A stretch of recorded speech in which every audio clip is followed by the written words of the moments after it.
calls me googly eyes. And you know you're beautiful, right? You know that? Even you are beautiful. I got bullied for wearing glasses. Share if you're against bullying. We put it out there, just took off. 3 million people have shared this post. Don't let bullies get you down. I stand with you. My whole family's wearing glasses. I wear glasses and I'm proud. I even have the army on my team. All the kind comments brought my child joy. I don't feel thank you is enough. Thanks.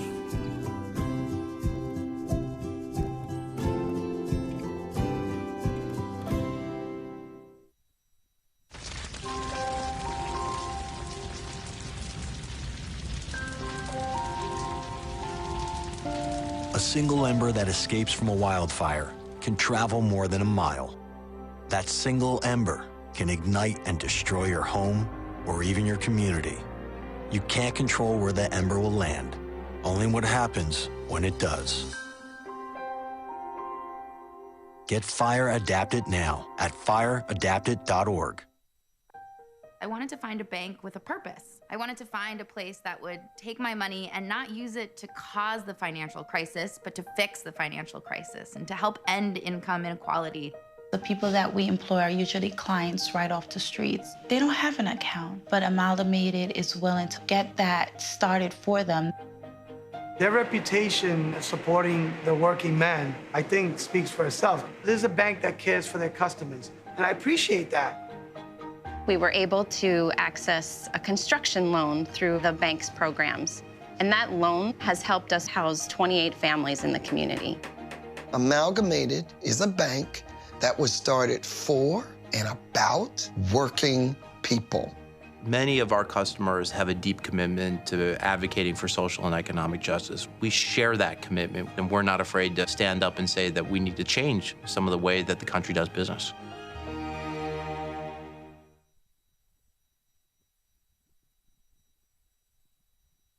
I grew up in the housing projects of Cleveland. I didn't even know that life could be any better than it was. Education for me has been a way to get away from the agony of what was normal life. I want to be able to impact the community, not just look back on where I came from, but to reach back to where I came from and pull some people up with me. My name is David, and I am your dividend.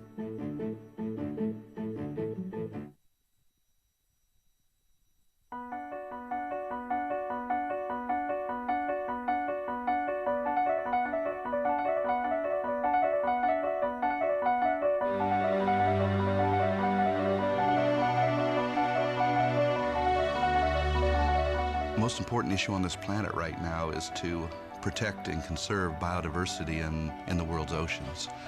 And I don't think people realize just how intimate our connection is with the oceans themselves. Not only do they provide the very foundation of life and control our weather, but life just simply could not exist without a healthy ocean. The real problem, though, is apathy.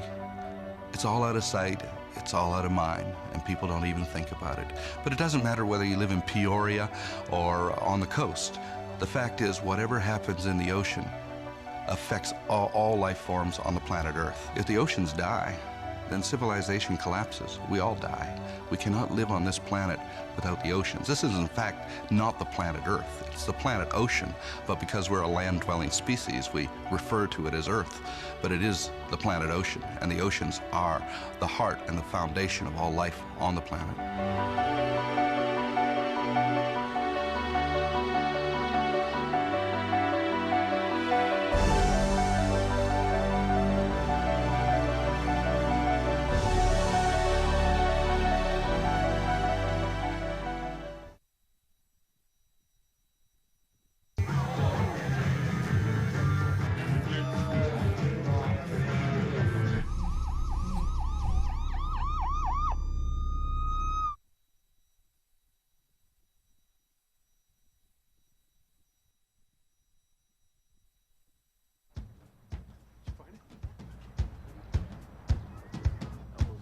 You taught him how to hit a baseball. Just like that. Say hi! How to hit a receiver.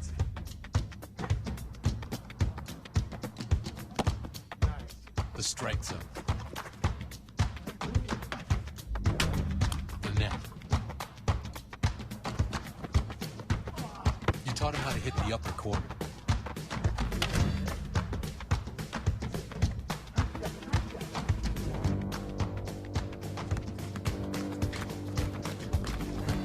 You even taught him how to hit the open man. But how much time have you spent teaching him what not to hit?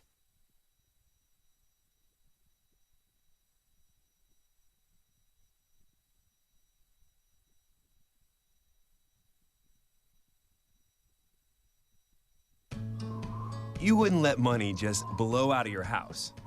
So when your AC or heater is on, make sure the doors, windows, and fireplace flue are shut tight.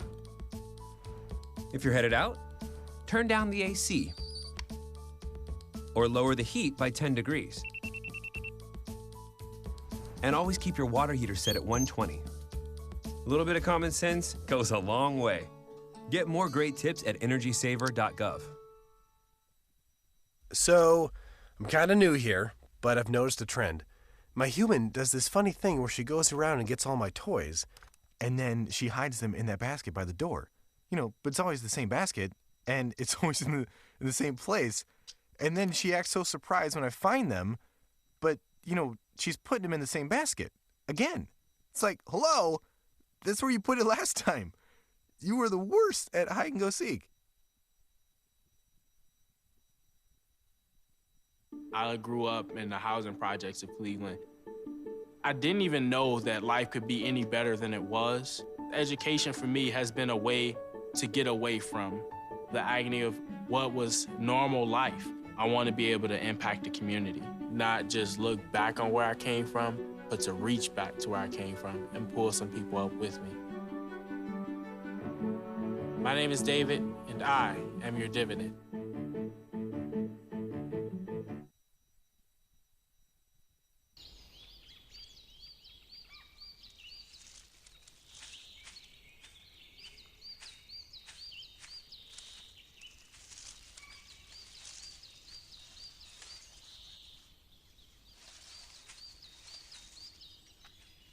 At Earth Justice, we defend the environment in the courtroom. Join our fight. When you take a seat, you take a stand. Earth Justice, because the Earth needs a good lawyer.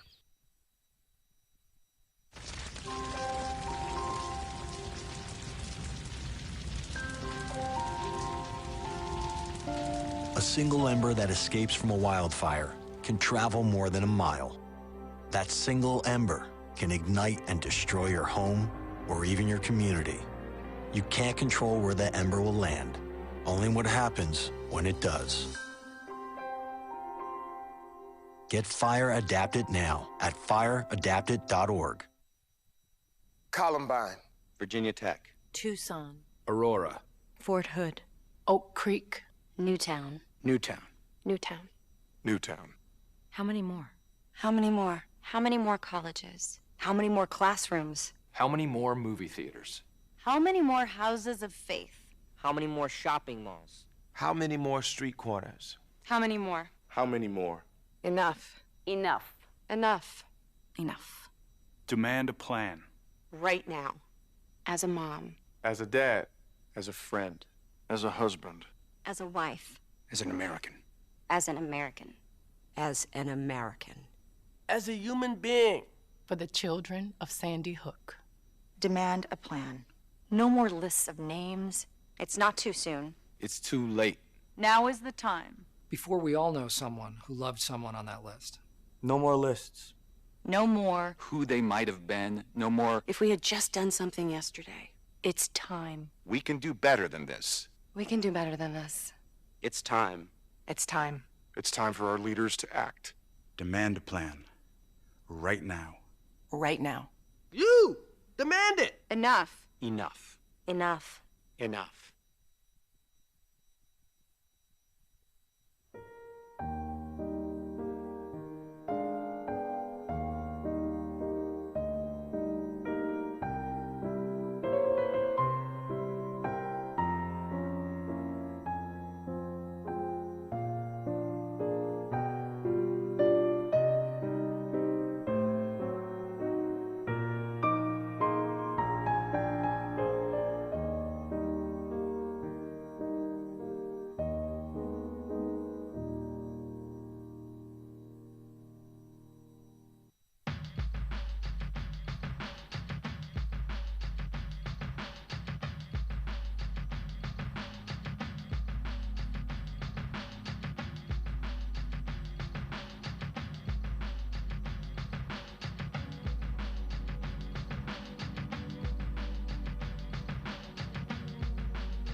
broadcasting around the nation, on your radio, on your TV, and online.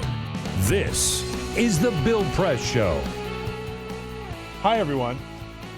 My name is Peter Ogburn, sitting in for Bill Press today, and a happy Friday to you. April 8th, here we go. My name is Peter Ogburn, sitting in for Bill Press while Bill is still out on the road, pushing his book, Buyer's Remorse. Go get yourself a copy, and if you're on the West Coast, you might run into Bill. He was in California, he was in Mexico. I'm not sure where he is today, but he's coming back soon. He's going to be back here on Monday, so make sure you tune in for that. But until then, it is me here with you, just the two of us. Let's do this show. I am, of course, joined by the able-bodied staff of the Bill Press Show doing their damn thing. Jamie Benson. Good morning, Jamie. Good morning, Peter. Ray Rogers is here screening your calls at 866-55-PRESS, and you can watch us on Free Speech TV or on TawkrTV. That's youtube.com/TawkrTV, because Monty Kanzler is here doing his job.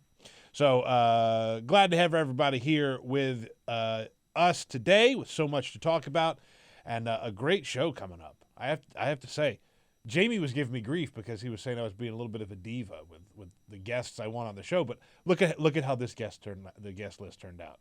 You're always peeling back the curtain. Pretty when you good, do the right? Show. Always trying to bring our drama out. Can I pull back the curtain a little bit more? National audience. Can I bring the curtain? I'm going to pull the curtain back a little bit more because last week I was out of town. I went back to Charleston. It's my hometown. I go back as often as I can because I love it so much. And there's so many great, wonderful things to do there revolving around the food and drink world, which is a world I'm very much into.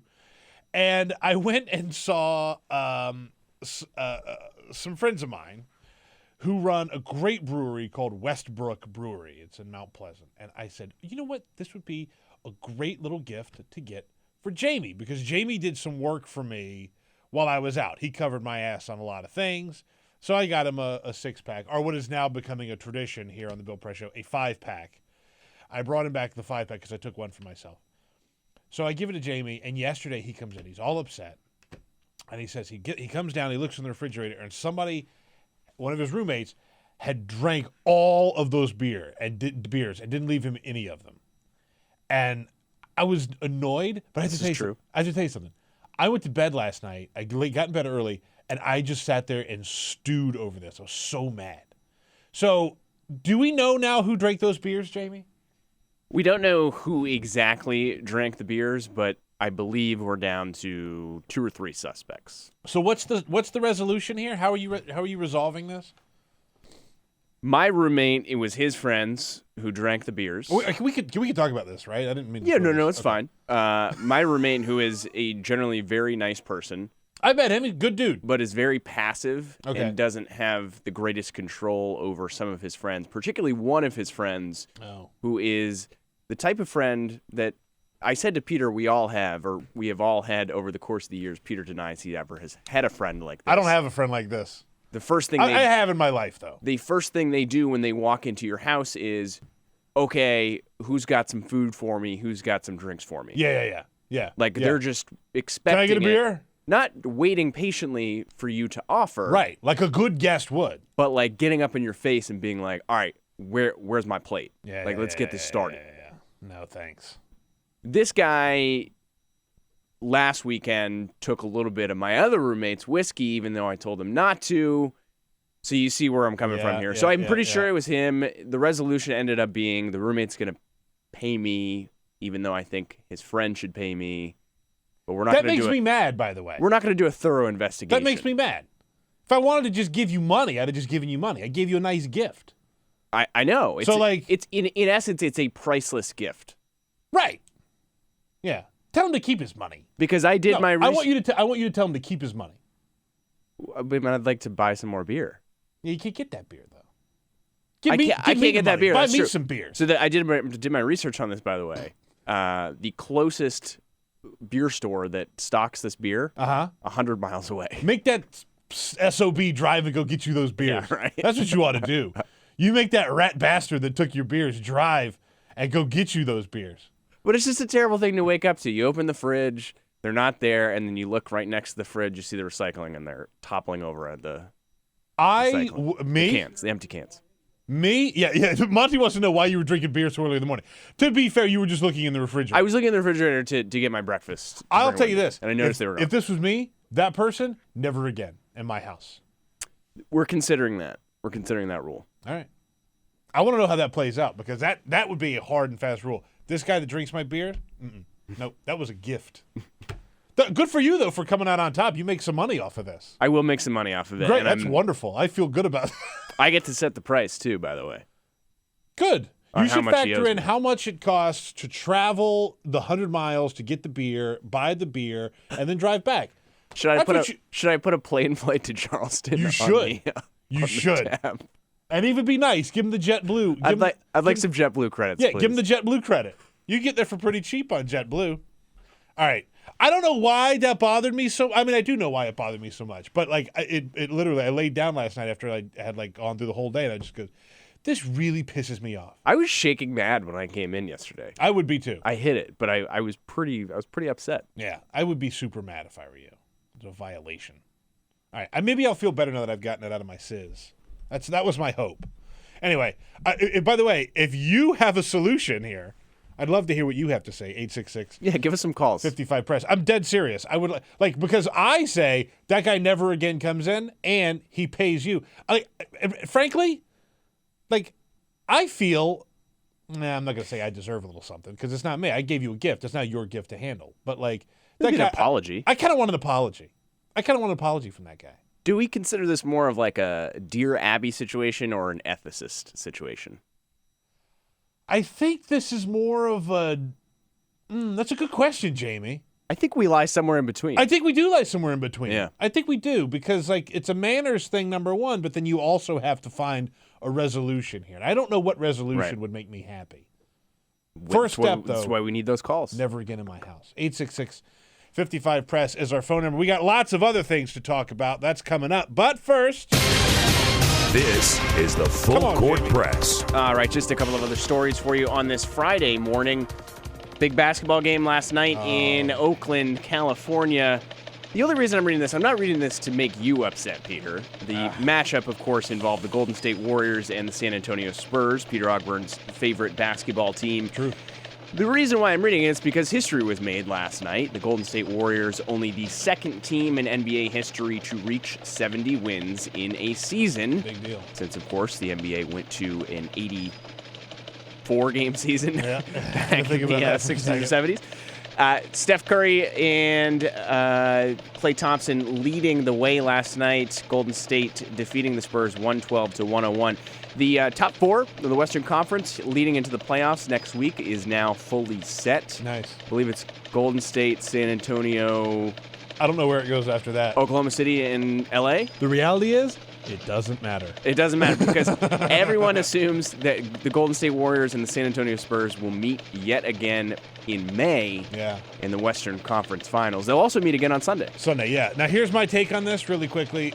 This is heavyweight basketball at its finest, right? Because the Warriors whipped up on the Spurs the first game of the season that they played. Spurs came back and pretty soundly shut down Steph Curry in Game 2. Steph Curry last night figured out a way to win without necessarily hitting, 100 threes during the game. They won in a pretty fundamentally sound way. So Sunday we'll see if the Spurs. It's going to be a real fun NBA playoffs. These are the two best teams in basketball in a long No doubt. time. No doubt about that. Did you see the wild car chase yesterday in Los Angeles? This was awesome. This got nutty. So this is a made-for-TV movie, basically, in Hollywood standards, because what you had was two suspects, Herschel Reynolds and Isaiah Young, 20 and 19 years old, respectively. It started with a burglary call. We'll go with robbery. There you go. Started with a robbery call. Well, you came close, buddy. And these two gentlemen hopped in their convertible with the top down doing donuts on Sunset Boulevard. It was amazing. At one point, they were even trapped by a TMZ tour bus. They couldn't get through. But the best part about it is how it ended. It ended in traffic, these two guys getting out, of their convertible and taking selfies with bystanders. Not a squad car in sight, by the way. Like, at the end of it. Like, there were no cop cars around. They just got out, and yeah, selfies were happening. So, obviously, they were eventually arrested. It was a very calm arrest around 3:30 p.m. local time. Heroes, if you ask me. What a fun time. It was amazing. I loved it. And finally, talking all about dating apps, it's one of my favorite stories to read in full court press. Last week while you were out, in fact, I read a story about a new marijuana dating app that brings smokers and tokers together. Oh, nice. This new one from the dating website Zoosk brings burrito lovers together. It's called Burrito, a, quote, game-changing burrito compatibility framework. Come on now. Users can find a partner who will go halfsies on an extra spicy burrito and even pay extra for guacamole. I got to tell you, that's pretty good because, I mean, it's a pretty good rule to never date someone who won't eat a burrito. It was started as a April Fool's joke, by the way, but users loved it so much that they're keeping it. I get it. It's going to be a real thing. Absolutely. Did you have a favorite April Fool's joke from last week? You were out on Friday. We didn't get to talk about it. I don't love April Fools. I think it's like douchebag Christmas. I think that like so many people do it so poorly. I stayed in the house all day, aside from coming to do the show, because I didn't want to get got. Yeah. But I will tell you my favorite thing, and it was very well executed, Hamburger Helper. Oh, the mixtape? Released a mixtape. The mixtape was fire. It was fantastic. It was really good. All right, thank you. All right, so yesterday when we were doing the show around this time, we were talking about the fight between Bernie Sanders and Hillary Clinton over qualifications. That boiled over into yesterday's news cycle as Bernie sort of held a press conference, didn't really take any questions, but sort of doubled down on the qualifications front. And Hillary Clinton said flat out, I will choose Bernie Sanders over Donald Trump. She made no bones about it. I don't know why he's saying that, but I will take Bernie Sanders over Donald Trump or Ted Cruz anytime. So let's keep our eye on what's really at stake in this election. She's right, by the way. I mean, think about what we're talking about. We're talking about a former First Lady, former Senator, former Secretary of State, Hillary Clinton, and a 25-year member of Congress, Bernie Sanders, versus either one of those, versus a freshman senator and a reality TV star. So when you talk about qualifications, it really is just a one-way street, right? Like this is not, oh, well, both sides are equally qualified. It's either Bernie Sanders or Hillary Clinton or get out of here. But one of the things that happened yesterday, and I want to get into it really quickly because we're right up against a break, but I want to talk about Bill Clinton because Bill Clinton, we've sort of said that he could be a liability. You remember in 2008 when we were talking about the wonderful story of Barack Obama and him rising to prominence and turning his life from an absentee father and struggles and deaths in the family and poverty to rising up to being this great figure who would go on to become president, that Bill Clinton called that, quote, the biggest fairy tale he'd ever seen. And really trying to take away from this Barack Obama story. So yesterday, Bill Clinton was speaking in Philadelphia, and some protesters interrupted. Black Lives Matter protesters interrupted. And this all hinges on the crime bill that we saw in 1994 under Bill Clinton. And a lot of people look back on that and say that this really demonized and hurt black people in America. Because this crime bill painted the picture of super predators. Those are the words that Bill and Hillary Clinton used back in 1993 and 1994, super predators. And what Bill Clinton sort of identified those super predators as were 13, this is how he called them. Play this clip, Jamie, because this is what he talks about when he talks about what he was fighting against. I don't know how you would characterize the gang leaders who got 13-year-old kids hopped up on crack and sent them out onto the street to murder other African-American children. Now, maybe you thought they were good citizens. She didn't. She didn't. Now, you are defending the people who kill the lives you say matter. Tell the truth. Now, this is a fascinating statement. I think the key part of that clip is the last part. Yeah. These are the people that you're defending whose lives you say matter. So this is not much different than like your racist uncle, right? Talking about black on black crime. Well, we got to get the black people to stop killing each other before we take anything else seriously. Like, yeah, we want to help the African Americans. But by the way, I like how the voice of my racist uncle calls them African Americans. Classy. Yeah.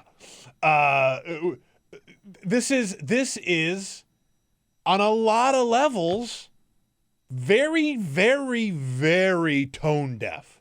We have moved on in this country. We don't paint 13-year-old kids as being hopped up on crack and murdering each other, which, by the way, a lot of research has been done on these on this crime bill and the statistic of those times. And this is, you want to talk about the biggest fairy tale you've ever seen? This this wasn't happening. This was not an epidemic. This was all about turning 13-year-old children into criminals.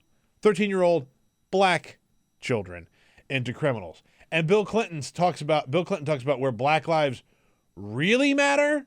You really want to go here, Bill Clinton? So I'll tell you another story about a place where black lives matter. Africa. Oops. I like how he cleared his throat right before he said it, like, let me say something real stupid. Africa. That is your racist uncle at Thanksgiving dinner. It is.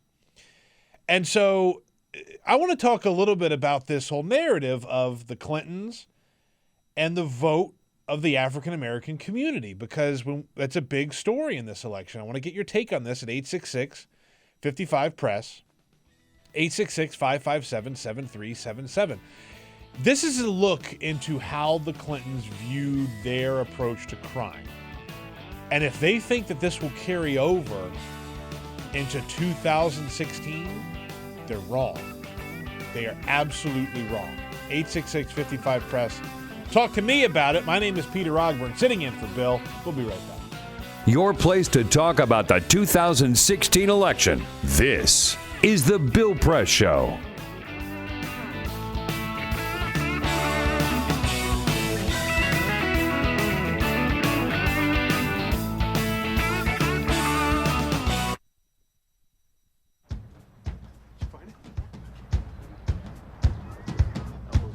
You taught him how to hit a baseball. Just like that. Say hi! How to hit a receiver.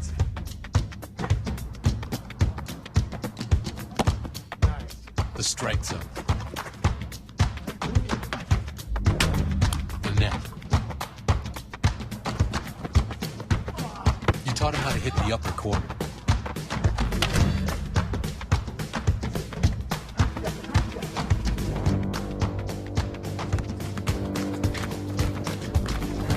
You even taught him how to hit the open man. But how much time have you spent teaching him what not to hit?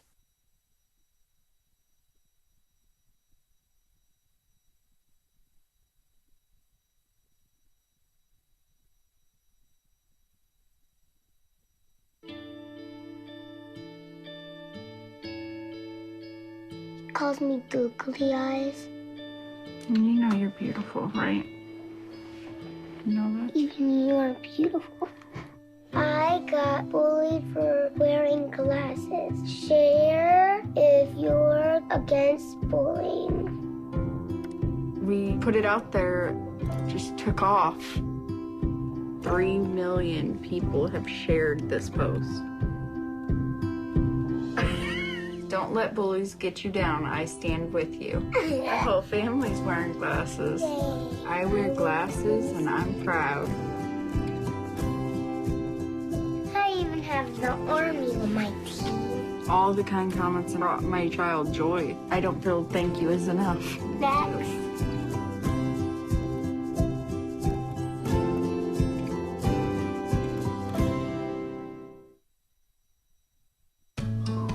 You wouldn't let money just blow out of your house. So when your AC or heater is on, make sure the doors, windows, and fireplace flue are shut tight. If you're headed out, turn down the AC. or lower the heat by 10 degrees. And always keep your water heater set at 120. A little bit of common sense goes a long way. Get more great tips at energysaver.gov. So, I'm kind of new here, but I've noticed a trend. My human does this funny thing where she goes around and gets all my toys, and then she hides them in that basket by the door. But it's always the same basket, and it's always in the same place. And then she acts so surprised when I find them, but, she's putting them in the same basket. Again. It's like, hello? That's where you put it last time. You were the worst at hide and go seek. I grew up in the housing projects of Cleveland. I didn't even know that life could be any better than it was. Education for me has been a way to get away from the agony of what was normal life. I want to be able to impact the community, not just look back on where I came from, but to reach back to where I came from and pull some people up with me. My name is David, and I am your dividend.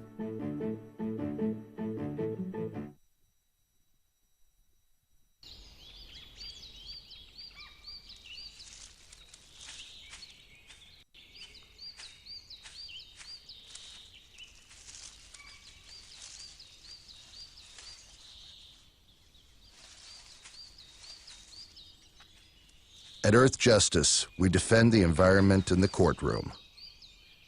Join our fight. When you take a seat, you take a stand. Earth Justice, because the Earth needs a good lawyer.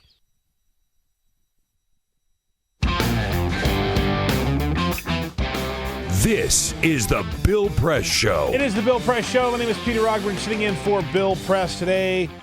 866-55-PRESS is our phone number. Bill Clinton facing heat from Black Lives Matter protesters yesterday, defending his crime bill in 1994, essentially saying that black-on-black crime was such a big problem in the 90s, and he helped fix it by throwing a lot of minorities in jail.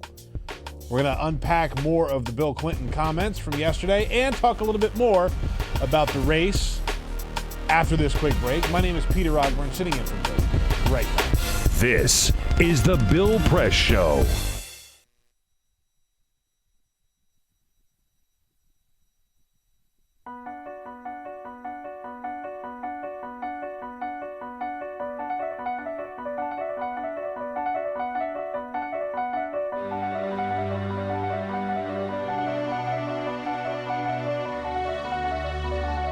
The most important issue on this planet right now is to protect and conserve biodiversity in the world's oceans. And I don't think people realize just how intimate our connection is with the oceans themselves. Not only do they provide the very foundation of life and control our weather, but life just simply could not exist without a healthy ocean. The real problem, though, is apathy. It's all out of sight. It's all out of mind, and people don't even think about it. But it doesn't matter whether you live in Peoria or on the coast. The fact is, whatever happens in the ocean affects all life forms on the planet Earth. If the oceans die, then civilization collapses. We all die. We cannot live on this planet without the oceans. This is, in fact, not the planet Earth. It's the planet ocean, but because we're a land-dwelling species, we refer to it as Earth. But it is the planet ocean, and the oceans are the heart and the foundation of all life on the planet.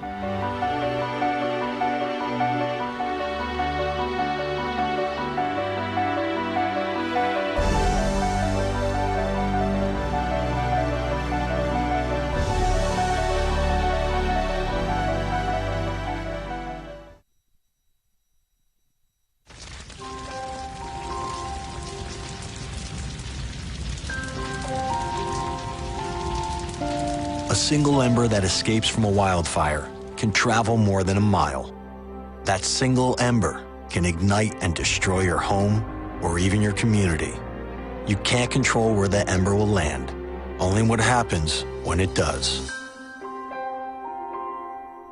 Get Fire Adapted now at fireadapted.org. Columbine, Virginia Tech. Tucson, Aurora, Fort Hood, Oak Creek, Newtown. Newtown. Newtown. Newtown. How many more? How many more? How many more colleges? How many more classrooms? How many more movie theaters? How many more houses of faith? How many more shopping malls? How many more street corners? How many more? How many more? Enough. Enough. Enough. Enough. Demand a plan. Right now. As a mom. As a dad. As a friend. As a husband. As a wife. As an American. As an American. As an American. As a human being. For the children of Sandy Hook. Demand a plan. No more lists of names. It's not too soon. It's too late. Now is the time. Before we all know someone who loved someone on that list. No more lists. No more. Who they might have been. No more. If we had just done something yesterday. It's time. We can do better than this. We can do better than this. It's time. It's time. It's time for our leaders to act. Demand a plan. Right now. Right now. You! Demand it! Enough. Enough. Enough. Enough.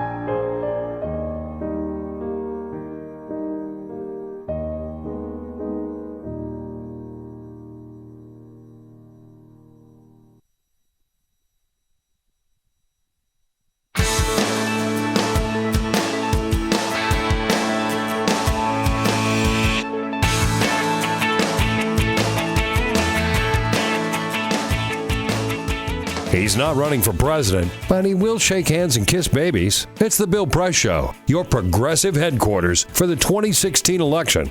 It is the Bill Press Show. My name is Peter Ogburn, sitting in for Bill Press today. So much to talk about.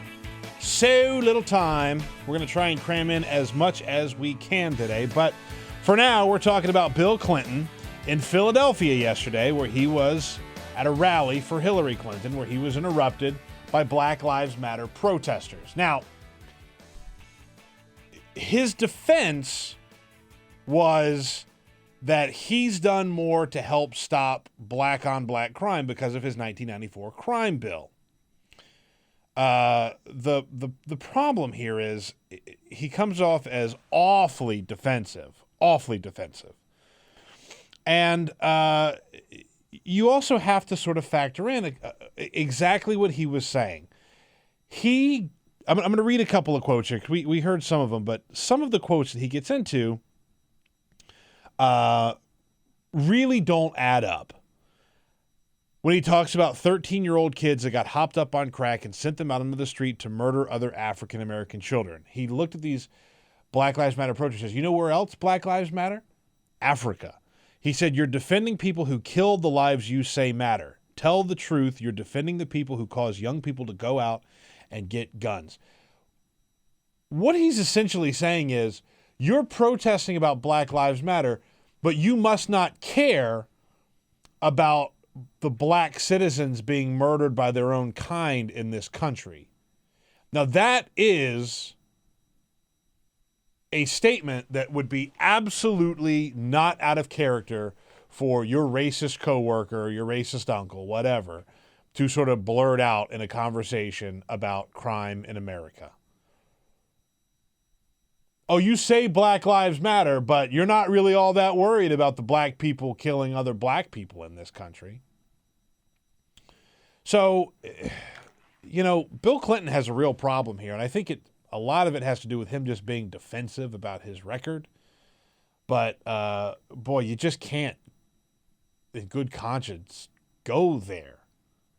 And by the way, we should point out that this crime bill that we keep referencing from 1994 was pushed by the Clinton administration, but also supported by Bernie Sanders. So that's worth throwing in there. What we are, of course, taking your calls at 866-55-PRESS.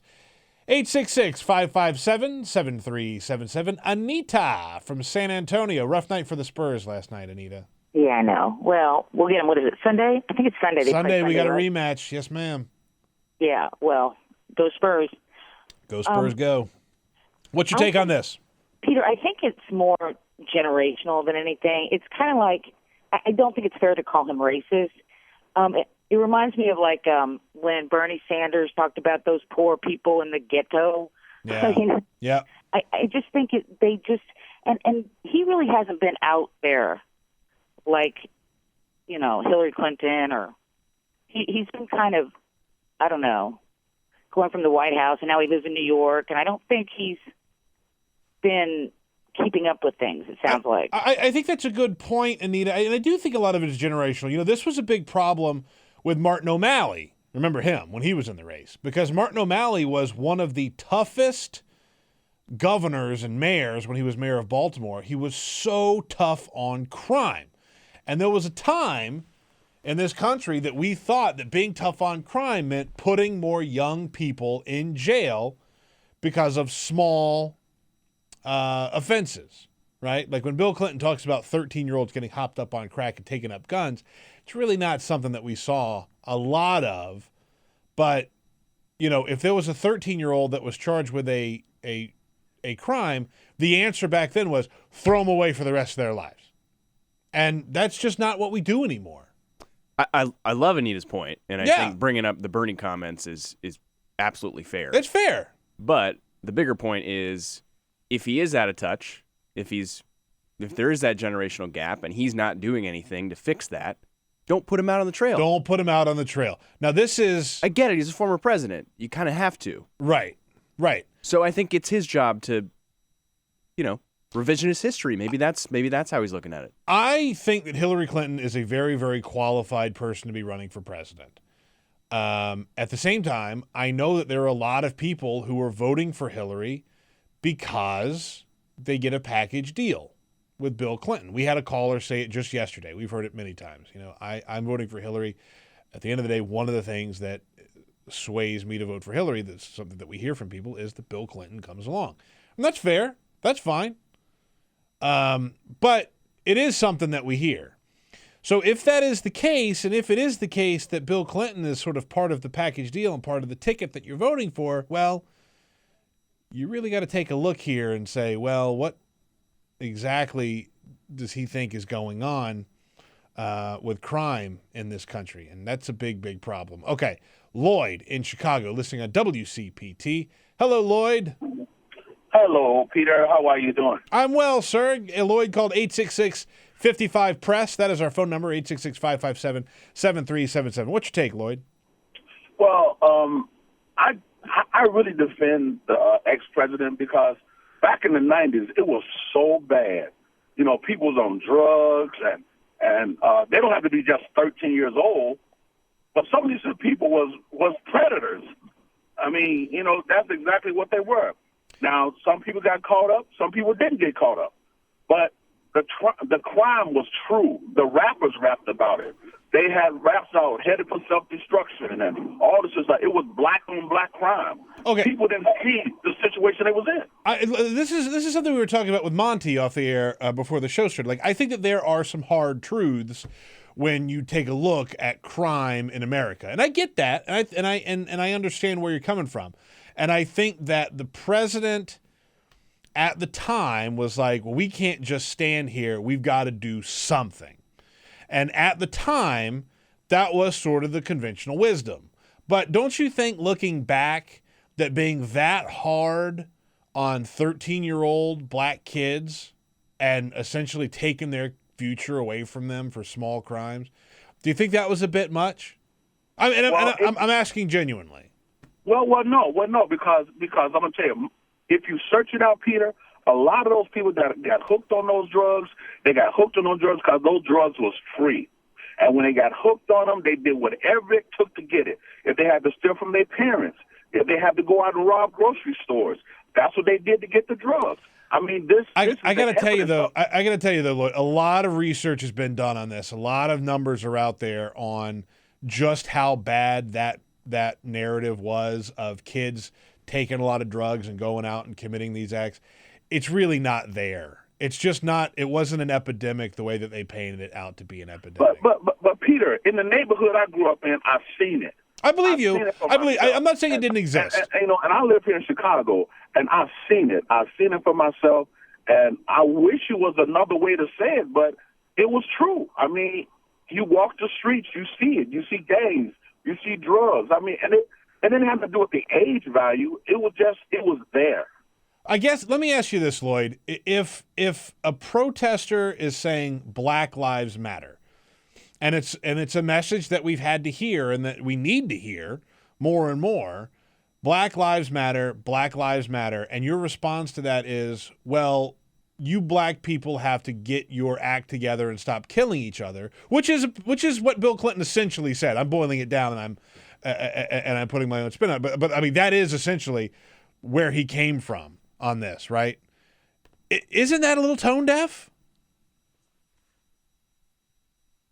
You with me, Lloyd?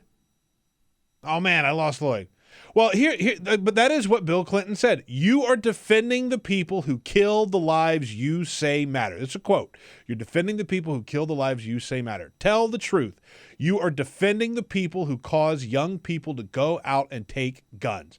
When people are saying Black Lives Matter, and Bill Clinton says, well, black lives are ruining the lives of our young people, that is a tone-deaf answer. In fact, I think it's a little cruel. I don't know why he went there and what he was thinking when he went there. 43 minutes past the hour. My name is Peter Ogburn. By the way, you should follow the show on Twitter at BP Show. We are still tweeting throughout the show. I am tweeting at Peter Ogburn. Jamie Benson is tweeting at JBensonDC, which, by the way, we may have to open the mail sack because if you do reach out to Jamie, he will usually get some good email from some fans. So make sure you reach out to Jamie, J Benson DC. And obviously we're talking about some serious topics right now, but I'm sure we'll return to what we started the show with, which was the beer problem. Oh, the beer problem. I see that your tweets coming in, so thank you for your tweets. Can I read a couple of those tweets? Because I actually sure. The issue here is that I got Jamie a nice 6-pack of beer that you can't get here locally, and somebody in his house, either his roommate or his roommate's friend, somebody drank all of those beers. You never even had one. I had one. You had one. What did you think? It's good beer, right? It was great beer, yeah. It's a company called Westbrook. It's called a white tie, so it's like a saison, but they use like ginger and lemongrass in there too instead of some of the usual things. But anyway, so Old Man Bob on Twitter says, if someone takes my gift beer and drinks some of my whiskey, which this person might have done, dude, meet my Louisville Slugger. How those ribs feel now. Look, violence is rarely the answer. No. However, that sounds pretty good. I'm not going to lie. Yeah. I mean, I have some fantasies about this. Keep them coming, though. Keep those suggestions coming. At Peter Ogburn or at BP Show. Let's take a quick break. When we come back, we're going to talk to David Graham from The Atlantic, staff writer for The Atlantic. Lots more coming up on the show, so stay tuned. Follow us on Twitter at BP Show. This is The Bill Press Show.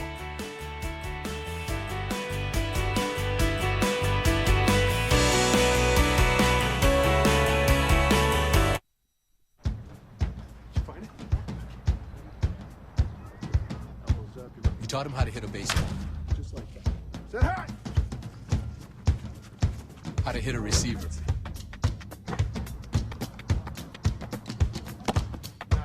The strike zone. The net. You taught him how to hit the upper corner.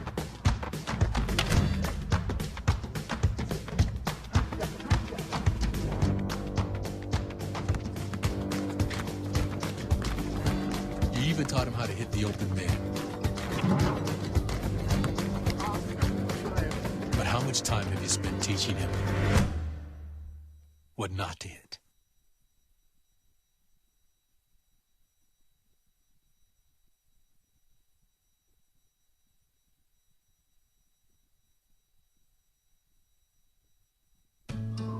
You wouldn't let money just blow out of your house. So when your AC or heater is on, make sure the doors, windows, and fireplace flue are shut tight. If you're headed out, turn down the AC or lower the heat by 10 degrees. And always keep your water heater set at 120. A little bit of common sense goes a long way. Get more great tips at energysaver.gov. So, I'm kind of new here, but I've noticed a trend. My human does this funny thing where she goes around and gets all my toys, and then she hides them in that basket by the door. But it's always the same basket, and it's always in the same place. And then she acts so surprised when I find them, but, she's putting them in the same basket. Again. It's like, hello, that's where you put it last time. You were the worst at hide and go seek. I grew up in the housing projects of Cleveland. I didn't even know that life could be any better than it was. Education for me has been a way to get away from the agony of what was normal life. I want to be able to impact the community, not just look back on where I came from, but to reach back to where I came from and pull some people up with me. My name is David, and I am your dividend.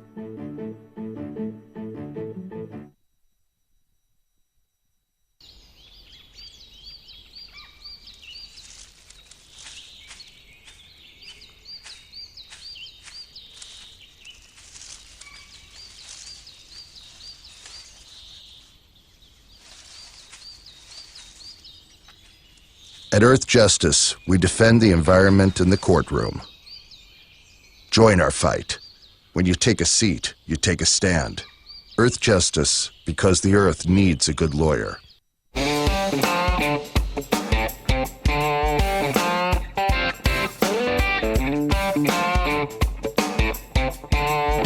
Taking your emails at BillPressShow.com.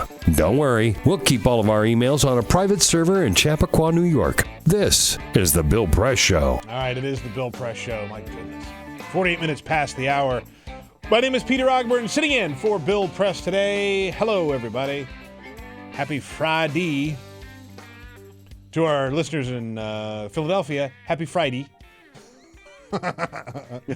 Let's talk to David Graham. He is staff writer for The Atlantic. By the way, 2 Atlantic writers on the show today. We've got David Graham now, and then we're going to be talking to Van Newkirk in studio. This is a high culture show in today. the third hour. We are very learned, well-read show, so we're having many authors from The Atlantic on. Hello, David. Hey, this is my kind of show. Yeah, right? You can follow David at Graham David A, and I really do suggest that you follow him. It's really just a fascinating Twitter feed. David, let's talk a little bit about your piece here in The Atlantic. Why Bernie Sanders says Clinton isn't qualified to be president. We talked about this a good bit on the show yesterday, but Bernie Sanders didn't just say Hillary Clinton wasn't qualified. He said it 5 times in a speech, and he was very specific about why she isn't qualified. Can you get into that a little bit about why he went there? Yeah, I mean, I think he's upset. He's angry, and he's a guy who says what's on his mind. It seems like he seems to have. It's unclear to me whether he thinks that Clinton actually literally said he was not qualified, or if he saw this Washington Post headline that was kind of misconstrued. But I think he was just upset, and he speaks his mind more than this being a sort of strategic hit, even as the tone in the campaign is kind of a little bit tenser over the last few days. There is sort of a back and forth, and I think most of the debate between Hillary Clinton and Bernie Sanders has been fair game. But there is sort of a line that you kind of don't cross, I think, that if you do want to actually bring the party back together. I think a lot of people whine about, this is the damage that this primary is doing to the party. I don't think really holds true until you say things like this candidate isn't qualified, because then how do you come back and support them if they do get the nomination? Yeah, I'm surprised to hear him going to this level too, and I do think it's out of track with the generally friendly tone, as you say, throughout the rest of the primary so far. Like, there are certain things you could say about your primary opponent, like you could call them a child molester, the way that Donald Trump did to Ben Carson, and then all of a sudden he gets his endorsement. But I don't think, I mean, if later on, if Hillary Clinton does get the nomination, it's going to be really hard for Bernie to say, well, I think she's the most qualified. I changed my mind. Yeah, I've changed my mind. I think she's probably pretty qualified. I mean, well, it fits uneasily too with him saying, as he has said in the past, and as he said again yesterday, that if she's a nominee, he'll support her. If she's a nominee and she's unqualified, why would he support her? It just doesn't totally add up. Right. So I think that's right where we are with this. So Bernie Sanders kind of came out yesterday and didn't exactly walk back his comments. Right. He sort of, he said he regretted the tone, but he wouldn't take it back. I thought it was interesting in this Washington Post interview that they posted last night. He said, he didn't want the tone to get too harsh. He said he hadn't gone after her on her emails. He hadn't gone after her on the Clinton Foundation.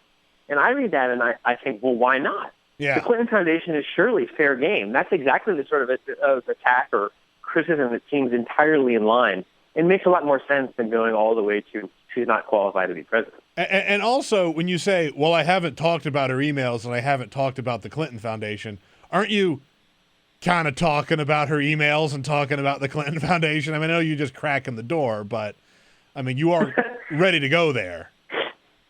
It does seem that way, although I kind of give him credit on the emails. He has gone out of his way not to attack her on the emails. That's from that famous debate moment. Yeah. So he really has avoided some of these things that seem like really ready-made attacks.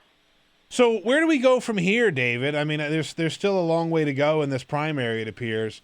How is this going to play moving forward, I guess? Yeah, there's more than a week until the New York primary, and you can't imagine things are going to get chiller in New York of all places. That's so long, by the way. That's such a long time. That's so much. Yeah, I mean, I guess if I'm interested to see what happens if, say, if things remain close, I think it'll get even worse. If Clinton picks up a big lead or wins big in New York and starts pulling away, you wonder whether Sanders will get more aggressive as he gets cornered, or if he'll kind of tone it down as he sees the writing on the wall. But I guess we'll have to wait and see what the voters decide before we know. Yeah, I think it's a bad combination of Hillary being really frustrated that she hasn't locked up the nomination yet, and Bernie being really angry that people aren't taking him, or that he hasn't had more pickup. You know what I mean? I think it's just absolutely both sides are just really, really fed up. Yep. All right, David. David Graham, he's staff writer for The Atlantic. You can read his good work at The Atlantic and follow him on Twitter at GrahamDavidA. Thanks, buddy. I appreciate it.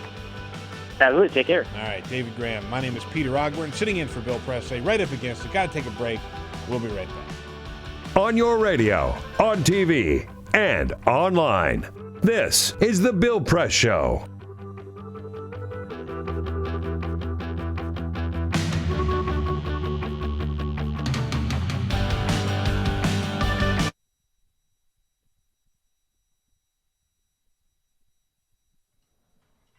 For my 6th birthday, my grandpa gave me a Rubik's Cube. I'll always be able to remember its edges, hold it in my hands, heft the weight of an overwhelming problem. I remember him telling me about it. How Rubik's Cube has 43 quintillion, 252 quadrillion, 3 trillion, 274 billion, 489,856,000 possibilities. He told me it can be really confusing sometimes. But to look at the center squares as a reminder of what color each side should be. Shift. We're celebrating his 50th wedding anniversary. He and Grandma are dancing a dance that only fragile legs and wrinkled hands know how to. That type of happiness took him 70 years to earn. The white side of the cube is solved. Shift. He tells me about how he met Grandma. His college friends had a sunset picnic. She was there, as beautiful as an unsolved puzzle. She was a red-headed scramble on an orange tile sky. Shift. The walls of the hospital are blue. The nurses explain that his memories had become jumbled. Strangers in family portraits, pictures with mismatched faces. Alzheimer's has made his mind into a Rubik's Cube. Shift. He's a highway patrolman. His car is white. No, it's blue. He worked there for 30 years. Some nights he still does. Time is a complicated algorithm shift. The pills he holds are yellow and red and green. The weight of their color causes his hand to drop. I try to shift his tiles back into place, but people don't have center squares. His mind is a hospital bed divided by zero. Shift, my sister's wedding is white, but he doesn't know why. Shift, World War II is every color. The South Pacific is blue. The islands are green. There is so much red. Shift, grandpa, table, cube, name, scramble, California, guitar, grapefruit, highway, wedding bell, war, stick shift rifles, South Pacific mirrors, shift, shift, shift, shift, shift, shift, shift. The temperature of his hands is blue. Death is colorless. I will always remember his edges. Hold him in my hands. Heft the weight of an overwhelming problem. I was unable to attend his funeral. I never found out the algorithm to solve him. A Rubik's Cube has over 43 quintillion possibilities. A casket only has one.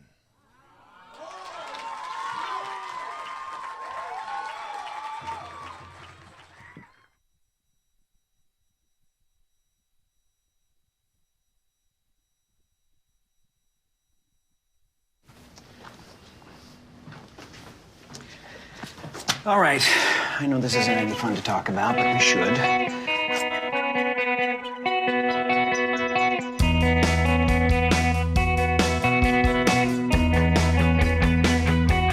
This is the Bill Press Show. It is the Bill Press Show. Peter Ogburn sitting in for Bill Press today. James in Pittsburgh is on the line. Thanks for calling, James. About 30 seconds. Hit me. Good morning. Thank you. I appreciate all you do, and you're doing a great job. Thanks, James.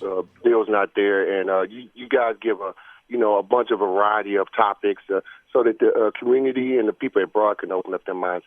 Hey, I was just calling because I heard something when I was in the kitchen, and I almost lost my mind and burnt myself because I heard a gentleman call in before. His name was Lloyd. Yeah. Well, I'm 42, okay? And listen, Peter, I grew up in the 90s, okay? James, can I stop you for just a second? Because we are right up against a break, and I really want to get your call. I'll take you at the top of the next hour if you can hold with me. Can you do that? Great. All right, Sounds stay tuned. James from Pittsburgh is coming up. My name is Peter Ogburn, sitting in for Bill Press. We'll be right This back. is the Bill Press Show.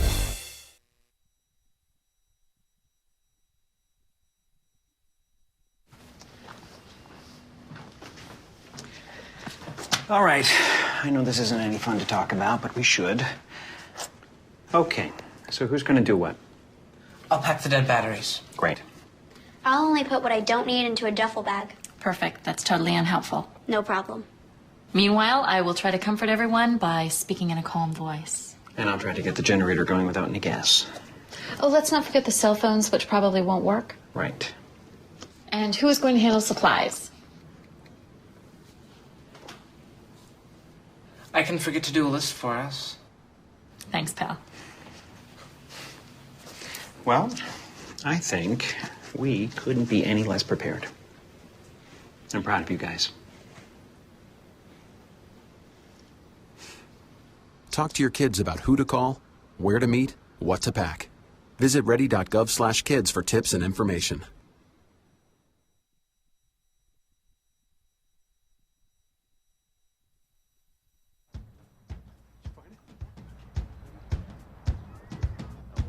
You taught him how to hit a baseball. Just like that. Say hi. How to hit a receiver.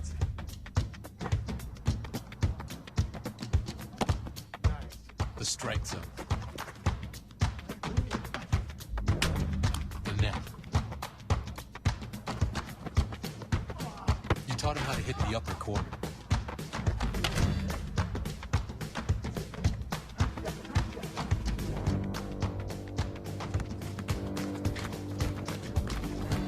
You even taught him how to hit the open man.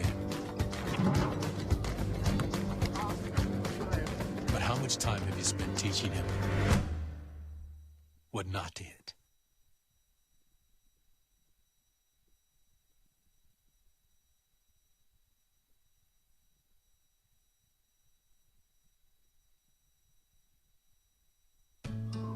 You wouldn't let money just blow out of your house. So when your AC or heater is on, make sure the doors, windows, and fireplace flue are shut tight. If you're headed out, turn down the AC or lower the heat by 10 degrees. And always keep your water heater set at 120. A little bit of common sense goes a long way. Get more great tips at energysaver.gov. So, I'm kind of new here, but I've noticed a trend. My human does this funny thing where she goes around and gets all my toys, and then she hides them in that basket by the door. But it's always the same basket, and it's always in the same place. And then she acts so surprised when I find them, but, she's putting them in the same basket. Again. It's like, hello? That's where you put it last time. You were the worst at hide and go seek. I grew up in the housing projects of Cleveland. I didn't even know that life could be any better than it was. Education for me has been a way to get away from the agony of what was normal life. I want to be able to impact the community, not just look back on where I came from, but to reach back to where I came from and pull some people up with me. My name is David, and I am your dividend.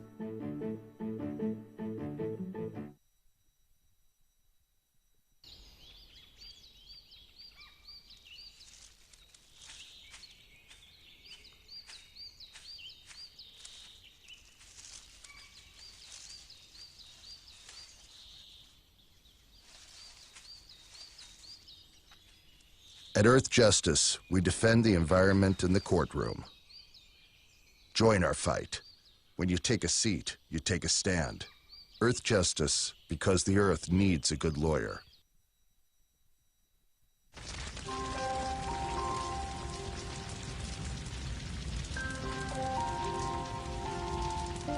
A single ember that escapes from a wildfire can travel more than a mile.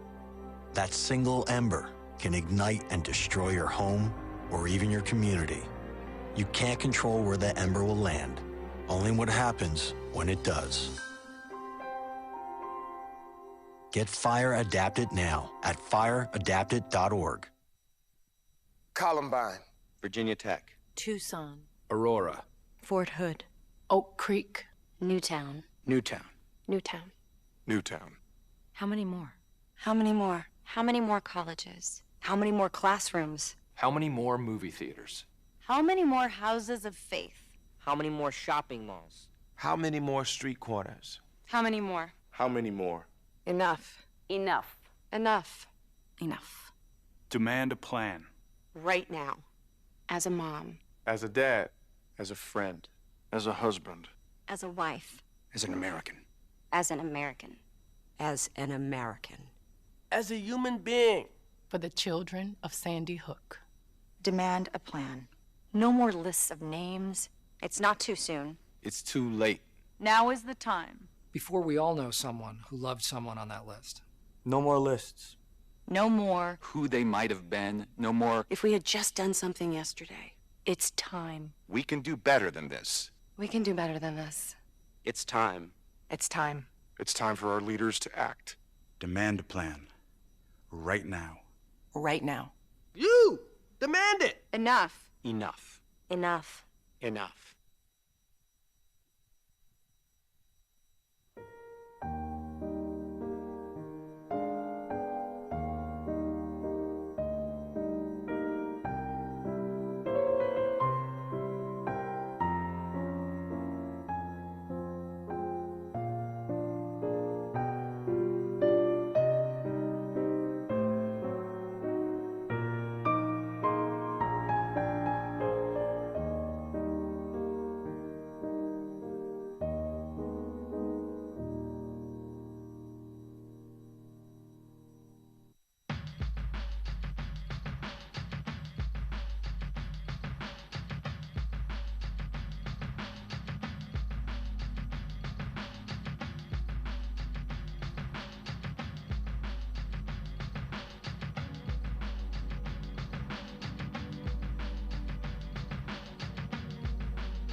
broadcasting around the nation, on your radio, on your TV, and online.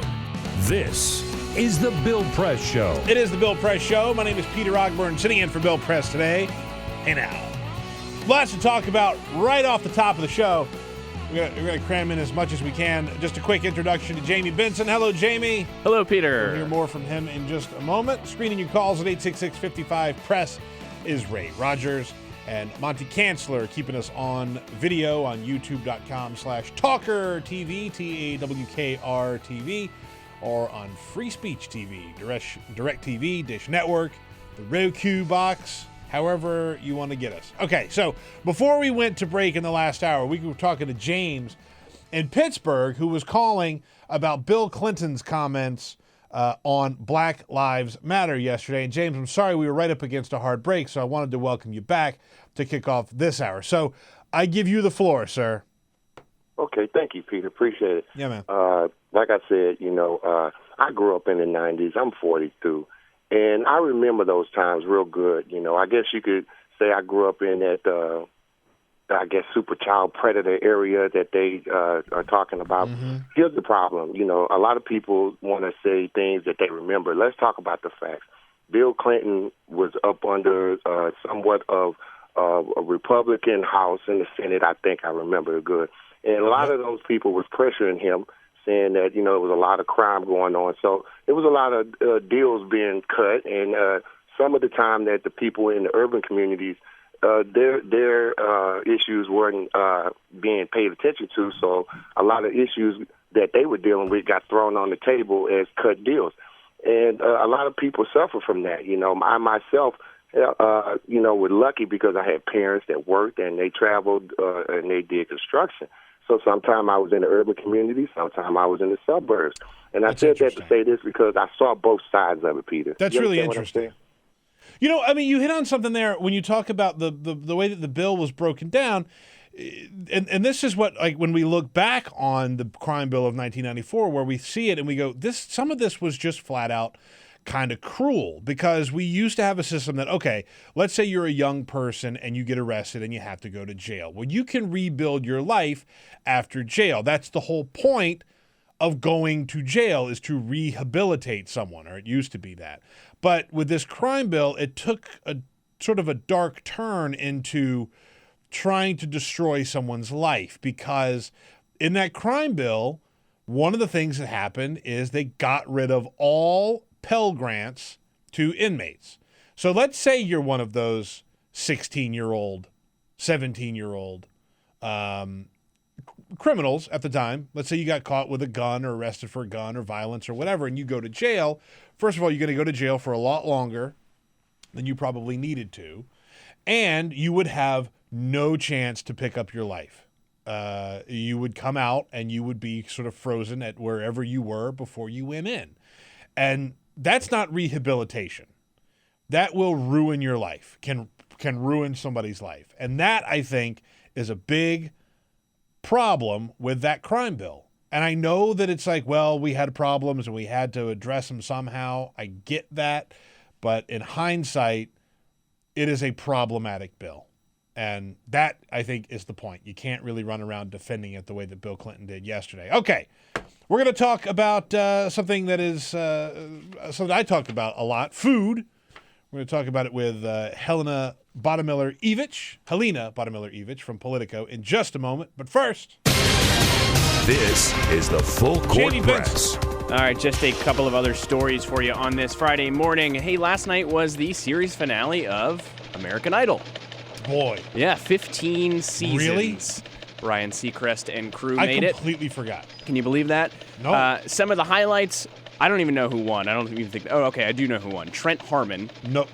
That means literally nothing to me. But here's what happened. President Obama opened the show with a video message to the audience. He did a pretty nice little pivot from the importance of voting for American Idol to the importance of voting in November's election.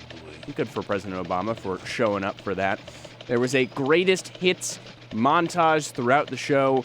plus the return of Ryan Seacrest's former sidekick Brian Dunkelman. Oh, no, really? Who forgave him live on air last night. Forgave him? Some former idol. One of the biggest dummies in the history of entertainment, Brian Dunkelman, who was like, I want more money or I'm leaving. And they go, okay, bye. That's what happened. And does anybody know the name? All right, go ahead. I barely remember him. Yeah. Some other idol highlights: Jennifer Hudson, Fantasia, LaToya London perform together. William Hung returned to the show last night. Kelly Clarkson could not make it. She is about to have her second child. She's big. I mean, she's like way bigger than the show now. She's like a legit star. She's one of the only ones that I remember. I couldn't name 4 of them. There's 15 seasons? Mm-hmm. I couldn't name 4. But good for them for making that far. Is Survivor still on? I think. Because I think that also started in that era. I have no idea. Who knows? Some news out of the National Football League yesterday. A.J. Tarpley was a linebacker with the Buffalo Bills. At 23 years old yesterday, he announced that he will be retiring, citing concussions. He sustained his 3rd and 4th concussions of his career last season, where he played in 15 regular season games. He was undrafted but signed by the Bills after 4 years at Stanford, so I assume he's a pretty smart guy. This comes just 1 year after another linebacker, Chris Borland, left the 49ers for the same reason. Tarpley leaves behind a 3-year, $1.575 million contract. Let's not forget, back in February of this year, Roger Goodell said, quote, "If I had a son, I'd love to have him play the game of football. There's a risk in life. There's a risk in sitting on the couch." Oh, God. You know, people talk about what it's going to take for, like, the public to wake up and be like, yeah, you know, football ain't so great for our kids to be playing. I think a lot of it is not going to be like talking so much about these head injuries as just watching their favorite players retire early, right? Yeah, that's it. Megatron retiring, all these guys retiring early. I applaud them for doing it. I do too. I think by this the way. is good news. Yeah, I do not too. bad news. I think that's a good shift. Not so great news. Ending this morning on Full Court Press. Mashable yesterday, the website announcing that they are laying off a number of their top editors. They're saying they're going to pivot to focus on video development and production. Something not so great here because this happens a week after Turner, the company that owns CNN, TBS, and TNT, announced that they'd be injecting $15 million into Mashable to help with this pivot. In fact, TBS and TNT president Kevin Riley joined the Mashable board last week. Some of our friends were let go by Mashable yesterday. Yeah, they reporters. did some fantastic political reporting at Mashable. I hope they're still able to do something on the 2016 trail there at Mashable, but less and less reason for me to be checking out that website. Yeah, that bums me out, man. That really does bum me out. I hate all these people that, like, are trying to reinvent themselves as a video thing. Like, you can do both, right? I Like, don't have time for videos. I'd rather sit down. Like, when I'm on the Metro. I'm a radio guy. I will be until the day I die. Ride or die for radio. I'm talking print journalism. When I'm on the Metro, when I'm sitting for a long period of time, sure. I prefer to read. I like to versus read. watch, or Yeah. even sometimes prefer Yeah. over listening to radio. All right, 14 minutes past the hour. Let's switch gears. We talk about the White House often. And one of the people that we like talking about this with and how they handle food regulation and food issues is Helena Bottomiller-Evich. She is with Politico, our good friends at Politico, senior food and agriculture reporter for Politico. Hi, Helena. Thanks so much for joining us. Thanks for having me. So you have a new story here all about Obama's latest food crackdown, and it is on salt. Tell me all about what the White House is looking to do with salt and why. This issue has really been on the back burner for several years. Health advocates and the food industry have expected that the FDA would come out with voluntary sodium reduction targets for about 7 years. And what that means is basically setting completely voluntary numbers for what they think foods should be at. So maybe, the soup category should be about in this range. The chips category should be about in this range. The idea is that it would put enormous pressure on the food industry to dial back its reliance on sodium to make all of our favorite products. irresistibly tasty. The idea being that you could reduce, blood pressure and cardiovascular disease. There's just one problem. There's been this growing debate in the last couple of years over whether or not we have the science right on how big of a problem sodium is.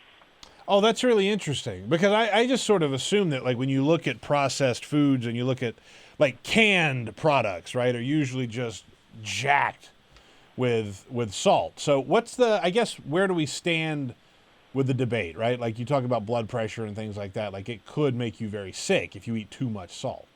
So the scientific consensus, or I should say the public health consensus, is still very much that we need to cut back on salt. So the average American consumption is somewhere between 3,500 and 4,000 milligrams a day. And so just to put that in perspective, the dietary guidelines and CDC and everyone recommends people stay under 2,300 milligrams a day. So basically almost no one is actually following the recommended guidelines. And if you have hypertension, you're over 50, or have other risks, if you're African American, they recommend you stay below 1,500 milligrams, which I don't know if I've ever met anyone who succeeds in doing that. It's just very difficult with how much sodium is in most foods. So the public health consensus is still very strongly, we need to cut back on salt. There's some estimates that we would save hundreds of thousands of lives over a decade if you cut back. But then there's this other body of scientific literature that's really been growing in the last 5 years that says actually reducing salt that low could even increase your risk of death. So there are truly two camps. There are two camps of researchers and scientists that are very divided on this issue, and it's kind of frustrating, to be honest. And the end result for both camps is, well, you'll die. That's great. Too little salt, you'll die. Too much salt, you'll die. Particularly hopeful message on either side. Yeah, no, that's not good. So, like, how have we seen legislation on the local level affect salt? The one that I think of immediately is New York, right? Yeah. New York has tried to handle this.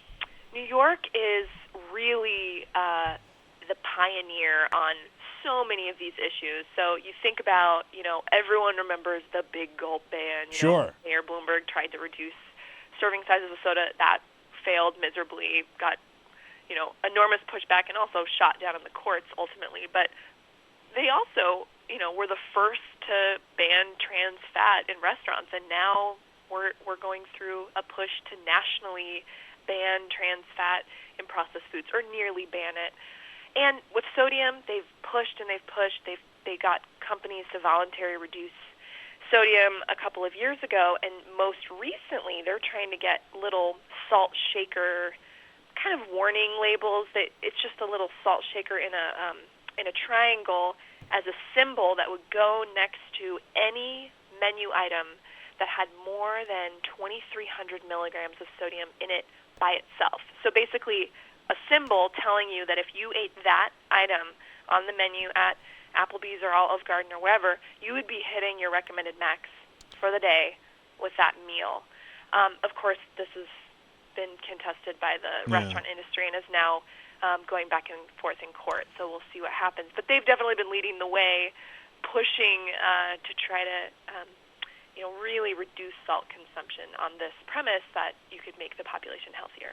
One of the things I think that is really important here is the education aspect, because, like, you see more and more restaurants that post their calories, right? It was like, first it was calories, then it was like sugar, and then trans fats, and now it's salt. And I think at the end of the day, most of these crusades are in the right place, right? They go in the right direction. But, like, I don't know that a lot of people know about the intake of sodium the way that they know about calories, right? Like, if you see something that's on the menu and it says, well, this is 2,500 calories, that's obviously not very good for you. And everybody knows that. But, like, if you were to say, oh, well, this has, 1,000 milligrams of salt in it in one dish, do people know if that's good or bad? I would guess not. Right. That's a very good point, that we really in this country lack basic nutrition literacy.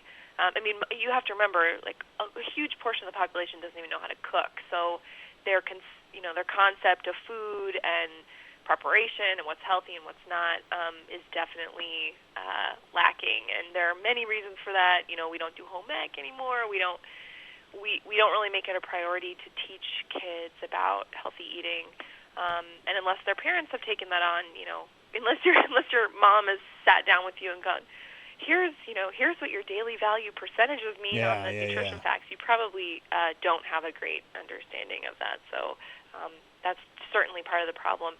Calorie labeling, it's interesting you bring that up. People totally forget that there was a hidden provision, or little-known provision, I should say, in the Affordable Care Act that mandated nationwide menu labeling back in 2010, and that's still delayed. We think now it's going to kick in December 2017, but there's been a long run-up to that one, too. And when that finally kicks in, it will not only mandate calorie labels on all menus for chain restaurants with more than 20 locations, it's also going to apply to, like, your alcohol on the menu, which some people were surprised about. Oh, God, not my wines booze. and beers on the menu will have calories as well.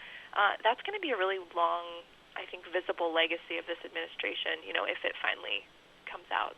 Well, that's really, really interesting, and I appreciate you joining us. Helena Bottomiller-Evich, Senior Food and Agriculture Reporter for Politico. Thank you so much for joining us. I really appreciate it. Yeah, thanks for having me. All right, we'll talk to you again soon. My name is Peter Ogburn, sitting in for Bill Press. Very quick break. We'll be right back. Get social with Bill Press. Like us at facebook.com/Bill Press Show. This is The Bill Press Show.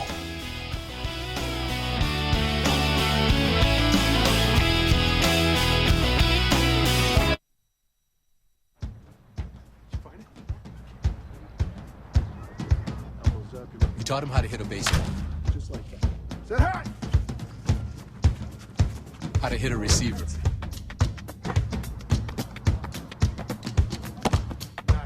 The strike zone. The net. You taught him how to hit the upper corner.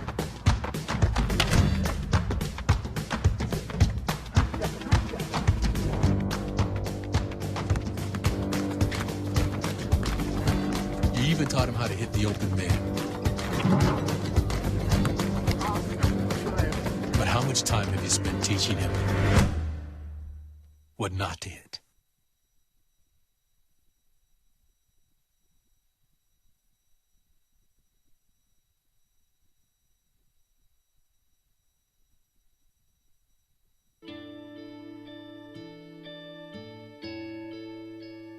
Calls me googly eyes. You know you're beautiful, right? You know that? Even you are beautiful. I got bullied for wearing glasses. Share if you're against bullying. We put it out there, just took off. 3 million people have shared this post. Don't let bullies get you down. I stand with you. The whole family's wearing glasses. I wear glasses and I'm proud.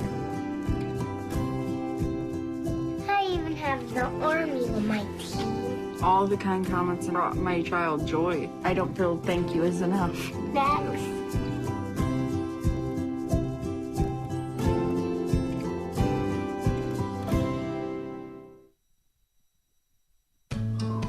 You wouldn't let money just blow out of your house. So when your AC or heater is on, make sure the doors, windows, and fireplace flue are shut tight. If you're headed out, turn down the AC or lower the heat by 10 degrees. And always keep your water heater set at 120. A little bit of common sense goes a long way. Get more great tips at energysaver.gov. So, I'm kind of new here, but I've noticed a trend. My human does this funny thing where she goes around and gets all my toys, and then she hides them in that basket by the door. You know, but it's always the same basket, and it's always in the same place. And then she acts so surprised when I find them, but, you know, she's putting them in the same basket. Again. It's like, hello? That's where you put it last time. You were the worst at hide and go seek. I grew up in the housing projects of Cleveland. I didn't even know that life could be any better than it was. Education for me has been a way to get away from the agony of what was normal life. I want to be able to impact the community, not just look back on where I came from, but to reach back to where I came from and pull some people up with me. My name is David, and I am your dividend.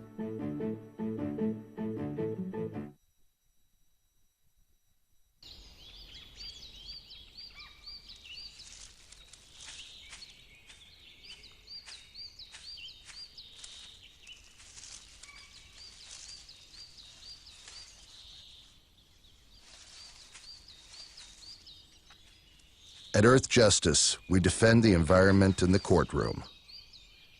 Join our fight. When you take a seat, you take a stand. Earth Justice, because the earth needs a good lawyer.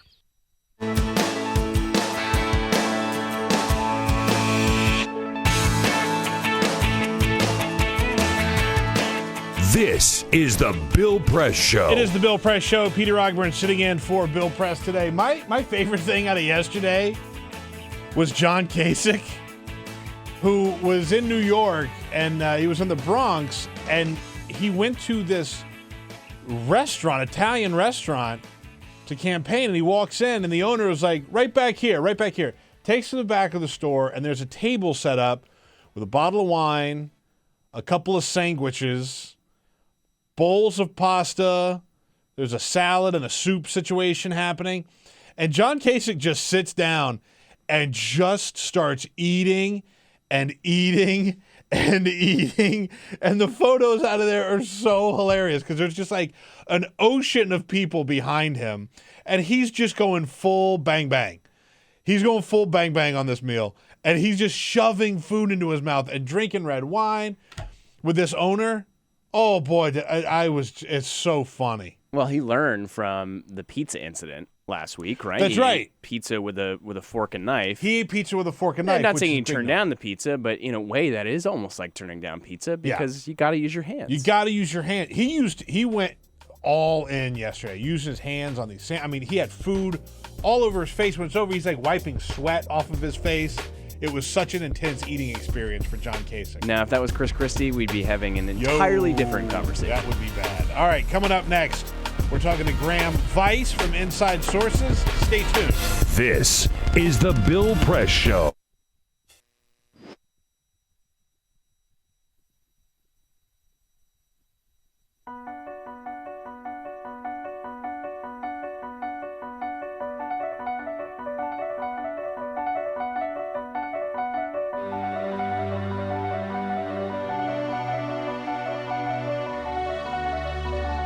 The most important issue on this planet right now is to protect and conserve biodiversity in the world's oceans. And I don't think people realize just how intimate our connection is with the oceans themselves. Not only do they provide the very foundation of life and control our weather, but life just simply could not exist without a healthy ocean. The real problem, though, is apathy. It's all out of sight. It's all out of mind, and people don't even think about it. But it doesn't matter whether you live in Peoria or on the coast. The fact is, whatever happens in the ocean affects all life forms on the planet Earth. If the oceans die, then civilization collapses. We all die. We cannot live on this planet without the oceans. This is, in fact, not the planet Earth. It's the planet ocean, but because we're a land-dwelling species, we refer to it as Earth. But it is the planet ocean, and the oceans are the heart and the foundation of all life on the planet.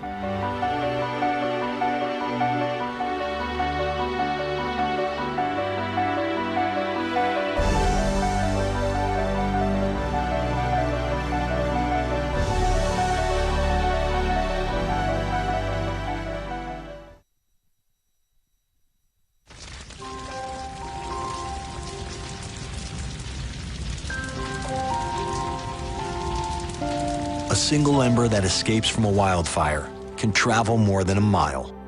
That single ember can ignite and destroy your home or even your community.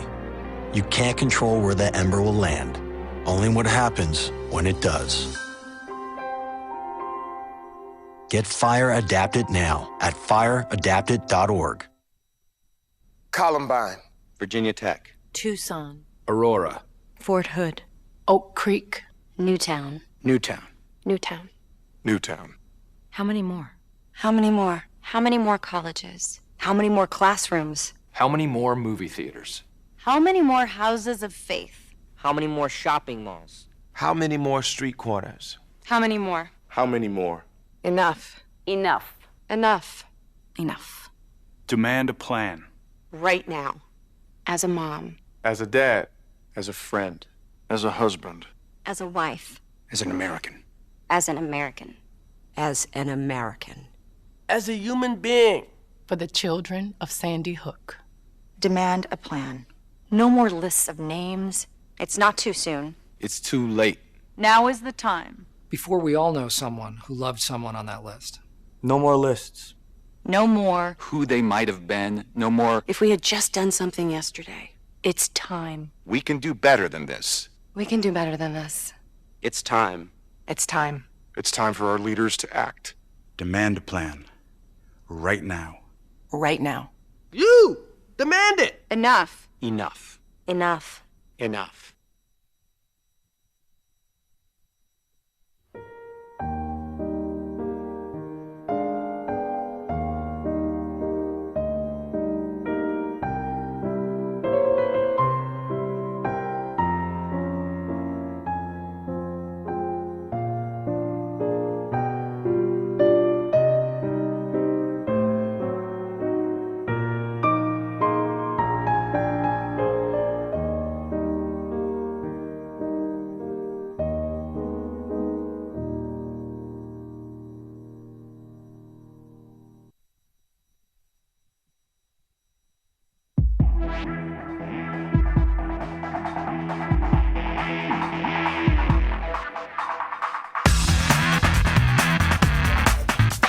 Streaming live video right now at youtube.com/TawkrTV. That's TAWKR-TV. This is The Bill Press Show. It is the Bill Press Show. My name is Peter Ogburn. I'm sitting in for Bill today while he is out on the left coast talking about his book, Buyer's Remorse, which is available everywhere you buy fine books. So you've got me today, but Bill will be back next week. I'm joined now by political reporter at Inside Sources. His name is Graham Vise. Hello, Graham. Hello, Peter. I have to tell you, earlier you said you had two writers from The Atlantic. The more salient point, two writers named Graham, right? It's a banner day. That's right. I didn't think about that. Yeah, David Graham, and that's a very good point. Banner day for Graham on the Bill Press Show. Team Graham here on the Bill Press Show. I am here hosting. I've got Graham with me. Jamie Benson's running the board. Hello, Jamie. Yes, sir. Jamie, you've been keeping an eye on the Twitter, by the way. Graham, we have this scandal brewing. You tell me about it. Because I was just in South Carolina, in Charleston, my hometown, and I brought Jamie back some beer, some local beer, which he put in his refrigerator, and somebody drank all those beers. And we think we know who it is, and so I'm trying to figure out what the punishment should be. And this guy who we think took the beers is like, well, I'll just pay you for the beer. So do we have a suspect for this? Someone who lives with you? You got a suspect. Yeah. It's a friend of a roommate, right? Yeah, a friend that I don't particularly care for. So this friend is like, oh, well, I'll just pay you. Or no, your roommate is like, well, I'll just pay you for the beers. Unacceptable. No, yeah, I was thinking about it shouldn't stop there. No, it shouldn't. Our friend Lauren Edmonds, she used to work at Politico. Yeah, sure. She weighed in on this on Twitter.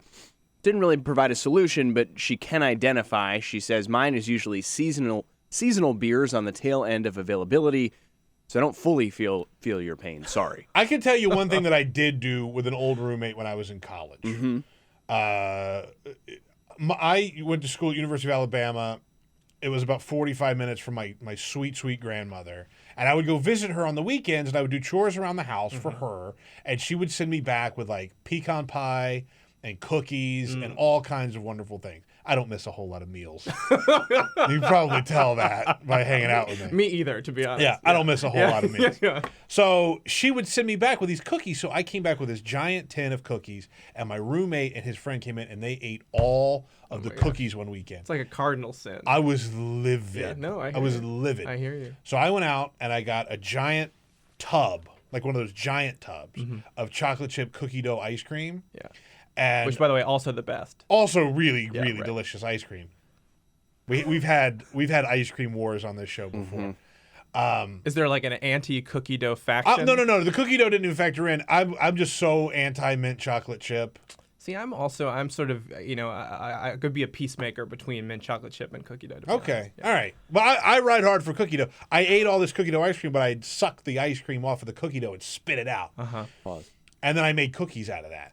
And I left them out and let my roommate eat it's like those. a pretty involved process, right? I go pretty far for revenge. You don't know me that well. I hold a grudge pretty hard. No. And I left them out for him to eat all those spit cookies. Yeah. It's a pretty hardcore revenge. I felt pretty good about that. I felt pretty good Graham, about it. you'll get to know Peter. That's right up his alley. I did some also pretty horrible things I'm not going to talk about. But all right, Graham, let's talk about some politics. Sure. Because we're getting closer and closer to a contested convention. Donald Trump did not win in Wisconsin, which almost assures that we're going to get to the convention and he's not going to have the 1,237 delegates he needs. So if we go there and he doesn't have the delegates that we need, we're going to have a contested convention. So tell me a little bit about what that's going to look like. Chaos. Yeah, okay. I think certainly I did some reporting this week talking to the delegation from the District of Columbia Republican Party, and this is just interesting. These are sort of establishment types, people who most of whom do not want, actually all of whom do not want Trump to be the nominee, or at least would prefer that. And they're certainly preparing for that eventuality, for a contested convention. To me, if Donald Trump goes there with 1,200 delegates and Ted Cruz comes in with 1,000, I mean, look, I get why they don't want Donald Trump, right? Like, I understand that. And I'm certainly not, out here pushing for Donald Trump, but I think that they would have a really, really hard sell to those Trump supporters as to why he's not the nominee. Right. And in fact, one delegate I talked to this week basically said someone is going to walk out of this thing. Either it will be the Trump people, because someone else is chosen, or if he's nominated, you could have sort of establishment types saying not in our name and taking to the streets as well. So if you do have that type of situation, the organization, right, is what everybody's kind of talking about now, because Ted Cruz has seen this coming from a long ways away. He has a plan. He can figure out how to get these delegates. He wants to figure out how to get these delegates. Donald Trump does not, or did not. I guess he does now. But this is something that might catch them flat-footed. Yeah. I mean, I think the reporting seems to be that Cruz, has a serious leg up on that. And what's also interesting is that if you talk to anti-Trump delegates, including these folks I was speaking to here in the district, they don't like Cruz. He is the last person they would have chosen, but there isn't that adamant, opposition in the same way that they feel about Trump. So you could have in the kind of a through the looking glass Alice in Wonderland situation, you actually could have some of the establishment moderate Republicans who sort of hold their nose and choose Cruz. What is it about Ted Cruz that Republicans don't like so much? I know. Well, I mean, also we should say that there's this is an area where you have to talk about which Republicans we're talking about. I mean, the base loves him. Yeah. The Tea Party loves him. They see him as a sort of principled champion for their values. But obviously here in Washington and among people who are more in that kind of moderate or establishment lane, the Washington cartel, Graham. I mean, that's exactly right. And so, but here's the thing: is like, I mean, that does represent a constituency within the party, totally. and they just see Cruz as implacable and someone who has proven to be unwilling to compromise and a hardliner, and he also just, I think, personally is just not well liked by people here in D.C. By many of his colleagues. I mean, we've heard over the months what people like Lindsey Graham have said about him. Yeah. So. I'm going to hit you all with an Ogburn trademark takequake. Okay. I think Ted Cruz is a worse candidate than Donald Trump. I mean, for Republicans, I know they're like, oh well, we'll lose. I know that lose with Cruz is sort of a thing now, but I think that Ted Cruz in a general election gets less votes than Donald Trump. It's possible. Yeah. I mean, Trump, this is a whole longer conversation, but he is, on some issues, in a bizarre way, kind of a more moderate Republican. In other words, he has said the government should pay for health care for people. He has advocated massive spending, now not on the things that progressives want, but I think it's fair to say that Cruz is certainly more of a conservative, and yeah, I mean we'd have to see, I guess. People always get mad when I say this, but like Donald Trump is certainly more of a Democrat than Republicans on a lot of issues. I don't think he's either. By the way, I don't think he is a Trump. Right. He occupies some other space. Right. Yeah, exactly. So what happens to the Trump voters if it goes to Ted Cruz because the nomination? Because it's undeniable that Donald Trump has certainly started something or tapped into something in this country, good or bad. What happens to those voters? I mean, I think, unfortunately, this is, no one really knows, right? Yeah. I mean, so we have a couple of potential scenarios, right? I mean, I suppose some of them could go to Cruz. There is certainly overlap between what Cruz is saying, and in fact, a lot of Democrats and even some Republicans I talked to point out that if you really look at where Trump and Cruz are on the issues, there's not a whole lot of difference between what they're saying. Trump says it in a more colorful way. Cruz is maybe shrewder and more strategic in terms of how he talks. But you could also, there is still definitely this possibility that Trump could go as an independent, in the fall. Is that, why are we discounting that? He could. He absolutely could. To me, Trump's got enough money to burn a wet mule, right? And he could do that, right? Like if he wanted to, and it would totally throw the race into, I think, chaos. But it would also almost assuredly say that we're going to have a Democratic president. I think you could run if he was a third Alan party. Grayson as the Democratic candidate, and if it was Trump and Cruz splitting the ticket, Alan Grayson would win. Yeah. So, man, that's tricky. That's really tricky. Okay, let's take a quick break, and then we're going to come back and talk a little bit more about the Democratic side. Graham Vyse, political reporter for Inside Sources. You can follow him on Twitter at Graham Vyse. That's VYSE. Follow him there, and stay tuned with me, your host, Peter Ogburn. Quick break. We'll be right back. Your progressive headquarters for the 2016 election. This is The Bill Press Show.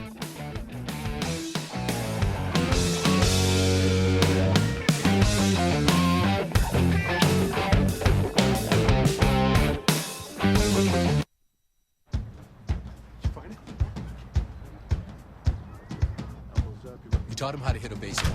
Just like that. Say hi. How to hit a receiver.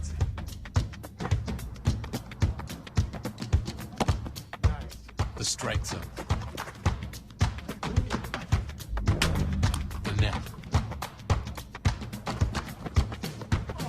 You taught him how to hit the upper corner.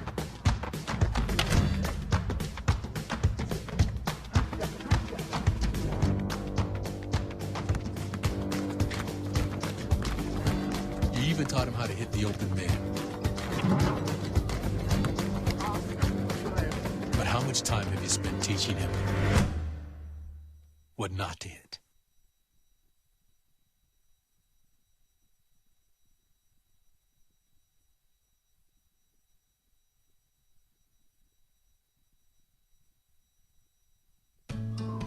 You wouldn't let money just blow out of your house.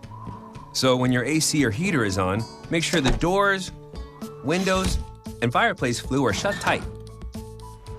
If you're headed out, turn down the AC or lower the heat by 10 degrees. And always keep your water heater set at 120. A little bit of common sense goes a long way. Get more great tips at energysaver.gov. So, I'm kind of new here, but I've noticed a trend.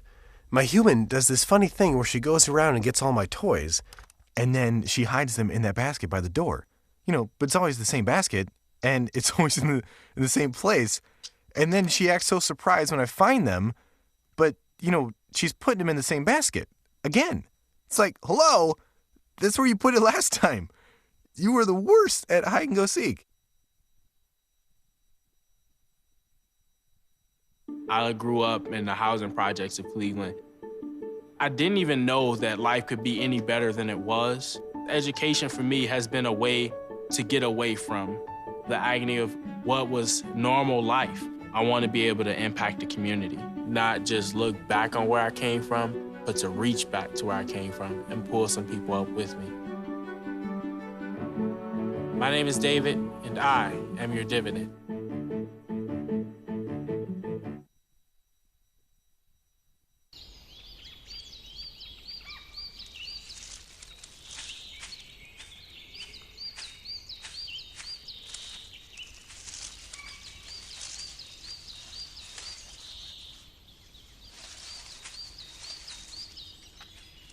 At Earth Justice, we defend the environment in the courtroom. Join our fight. When you take a seat, you take a stand. Earth Justice, because the Earth needs a good lawyer.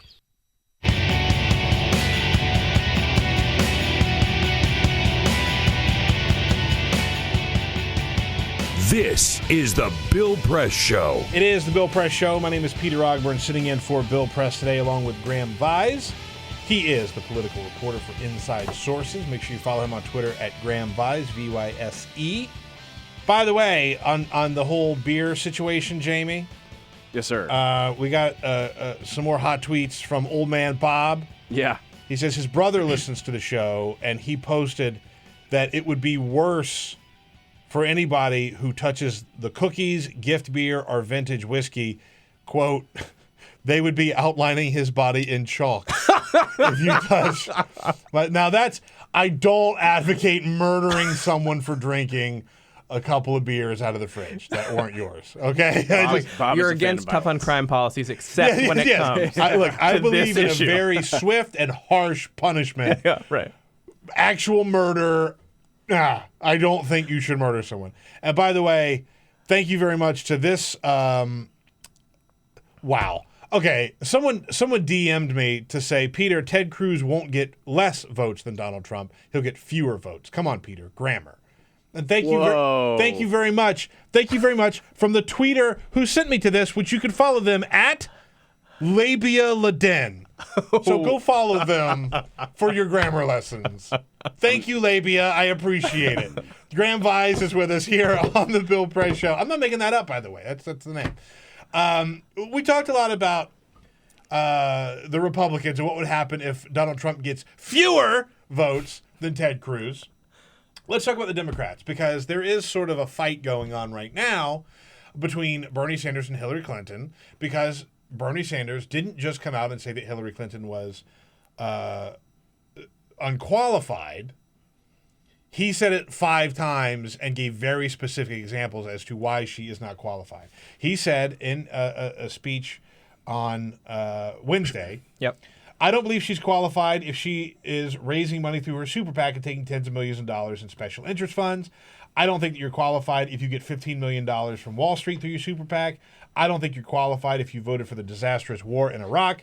I don't think you're qualified if you supported almost every disastrous trade agreement. And I don't think you're qualified if you supported the Panama Free Trade Agreement, and then went into some detail on that. Right. This is not a good look, I don't think. Well, and the other thing about this that's a little bizarre is that, and I think the Washington Post had a good sort of fact check, Hillary Clinton at no point suggested that he Bernie Sanders, was unqualified to be president, which is what he is saying, right? And he points to, you may have already gone over this, but he points to a couple of headlines and a couple of reporters' characterizations of other people's quotes that implied that Clinton said that Sanders was unqualified. It's just not the case. And so this entire news cycle seems to be him reacting to something that Hillary Clinton didn't actually say. So people have pointed this out, and how it's really hard. It's going to be really hard when we get to a general election, if Hillary Clinton does get the nomination, for Bernie to then turn around and say, oh, well, she's definitely the best choice that we would have for president, when he's already said she's not even qualified to be president. People pointed out that that's not a very good look. How did he walk it back yesterday, if at all? I mean, I don't think he didn't walk it back at all. Yeah, no. I mean, Sanders is an interesting character in that, I assume that if she wins the nomination, which we're expecting her to win, that there will be a lot of pressure on him to rally people around her, and in fact, maybe he will think that's important, for him to do. At the same time, we have to remember, is not a sort of proud partisan Democrat. I mean, this is a guy who is loyal to his ideas. He's loyal to the progressive cause, the progressive movement, and he has been a team player in some regards, and he has certainly held the line on personal attacks against Clinton, for most of this race. But I just wonder about the fact that he's not historically, any kind of loyal Democrat. He's not a sort of a member of the party, even though obviously now he's running for the nomination. He was an independent socialist, and so I don't know. I think this gets to just the sense that the most important thing for him are these policies and the politics that he's pushing, as opposed to somehow making sure the Democratic Party is unified. Even though, again, I assume he'll have to.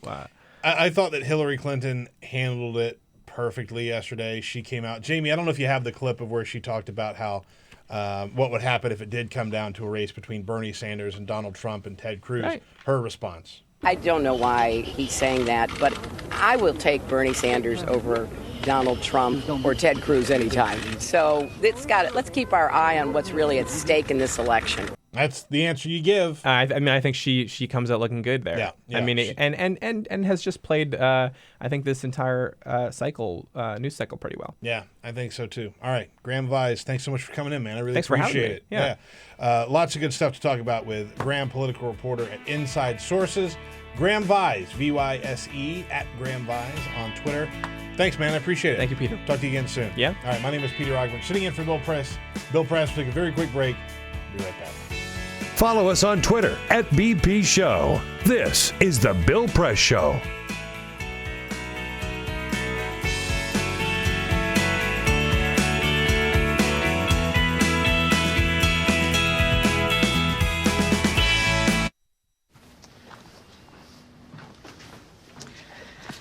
All right. I know this isn't any fun to talk about, but we should. Okay. So who's going to do what? I'll pack the dead batteries. Great. I'll only put what I don't need into a duffel bag. Perfect. That's totally unhelpful. No problem. Meanwhile, I will try to comfort everyone by speaking in a calm voice. And I'll try to get the generator going without any gas. Oh, let's not forget the cell phones, which probably won't work. Right. And who is going to handle supplies? I can forget to do a list for us. Thanks, pal. Well, I think we couldn't be any less prepared. I'm proud of you guys. Talk to your kids about who to call, where to meet, what to pack.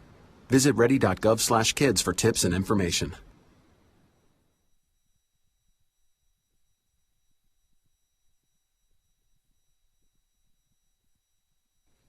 For Mike Brown. I'm sick of writing this poem, but bring the boy. His new name, his same old body, ordinary black dead thing, bring him.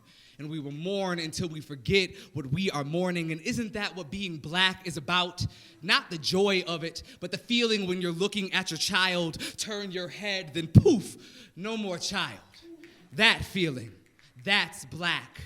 Think, once a white girl was kidnapped, and that's the Trojan War. Later, up the block, Troy got shot, and that was Tuesday. Are we not worthy of a city of ash, of 1,000 ships launched because we are missed? I demand a war to bring the black boy back, no matter what his name is this time. I at least demand a song. A song will do. Or a head.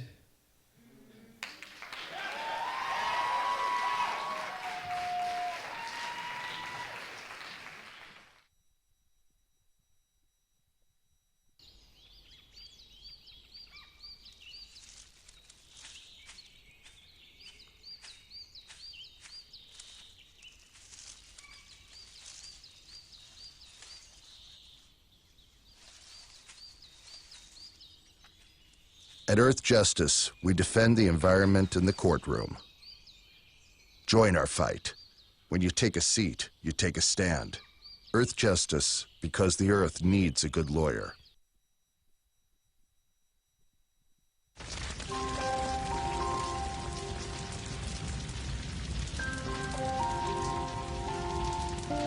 A single ember that escapes from a wildfire can travel more than a mile. That single ember can ignite and destroy your home or even your community. You can't control where that ember will land, only what happens when it does. Get Fire Adapted now at fireadapted.org. I'm sitting in for Bill Press today. Thank you all for tuning in. Remember, you can follow the show on Twitter at BP Show.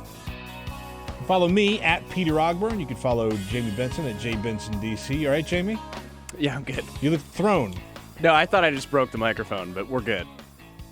It works, right? You can hear me? I can hear you just fine. Thank you, everybody, for being here. Up next, we're going to be talking to Lauren Fox, who is going to be in the studio with us from Talking Points Memo, and Van Newkirk II from The Atlantic will be joining us also in the next hour. So if you're watching on Free Speech, make sure you're watching us on YouTube at youtube.com/TawkrTV to catch it live. It's a power hour right there. That is a power hour. I am thrilled with what's coming up. Among the things we're going to be talking about, Allen Iverson, which I'm pretty excited about. And I got the clips ready. Yeah, yes. Very, very quotable. Okay, so yesterday, the president, Obama, was talking in Chicago about the Supreme Court vacancy, and it's actually really interesting look into the process here. And he was talking about sort of when Antonin Scalia died, how he went about finding someone to replace him. And a lot of people were expecting something very, very progressive. And he says, well, that wasn't really in my criteria when I was looking at who to put on the court. At no point did I say, oh, you know what, I need a black lesbian, from Skokie. In that slot, can you find me one? It's just really interesting. I think a lot of people, he's made history when he put, some females on the court, Sonia Sotomayor and Elena Kagan. And then here is a guy who is a white male. By the way, if you are a black lesbian from Skokie, you get to the front of the line if you call 866-55-PRESS. I'd love to hear from you. More show coming up. My name is Peter Ogburn. Stay tuned. This is the Bill Press Show.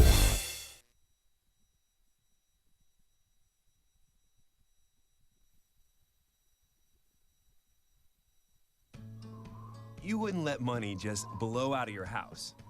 So when your AC or heater is on, make sure the doors, windows, and fireplace flue are shut tight. If you're headed out, turn down the AC or lower the heat by 10 degrees. And always keep your water heater set at 120. A little bit of common sense goes a long way. Get more great tips at energysaver.gov. So, I'm kind of new here, but I've noticed a trend. My human does this funny thing where she goes around and gets all my toys, and then she hides them in that basket by the door. But it's always the same basket, and it's always in the same place.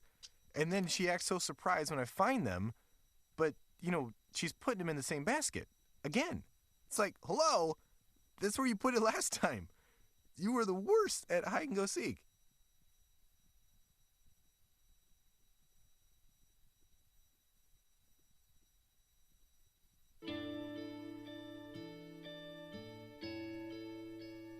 Calls me googly eyes. You know you're beautiful, right? You know that? Even you are beautiful. I got bullied for wearing glasses. Share if you're against bullying. We put it out there, it just took off. 3 million people have shared this post. Don't let bullies get you down. I stand with you. The whole family's wearing glasses. I wear glasses and I'm proud. I even have the army on my team. All the kind comments brought my child joy. I don't feel thank you is enough. Thanks.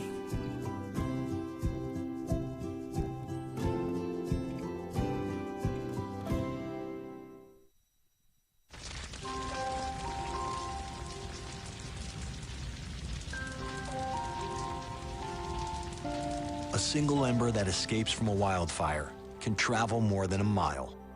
That single ember can ignite and destroy your home or even your community. You can't control where that ember will land, only what happens when it does. Get Fire Adapted now at fireadapted.org. I wanted to find a bank with a purpose. I wanted to find a place that would take my money and not use it to cause the financial crisis, but to fix the financial crisis and to help end income inequality. The people that we employ are usually clients right off the streets. They don't have an account, but Amalgamated is willing to get that started for them. Their reputation of supporting the working man, I think, speaks for itself. This is a bank that cares for their customers, and I appreciate that. We were able to access a construction loan through the bank's programs, and that loan has helped us house 28 families in the community.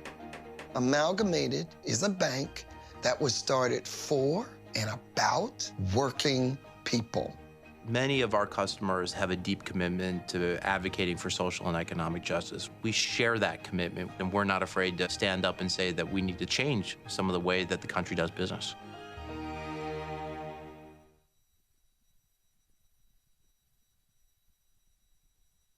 I grew up in the housing projects of Cleveland. I didn't even know that life could be any better than it was. Education for me has been a way to get away from the agony of what was normal life. I want to be able to impact the community, not just look back on where I came from, but to reach back to where I came from and pull some people up with me. My name is David, and I am your dividend.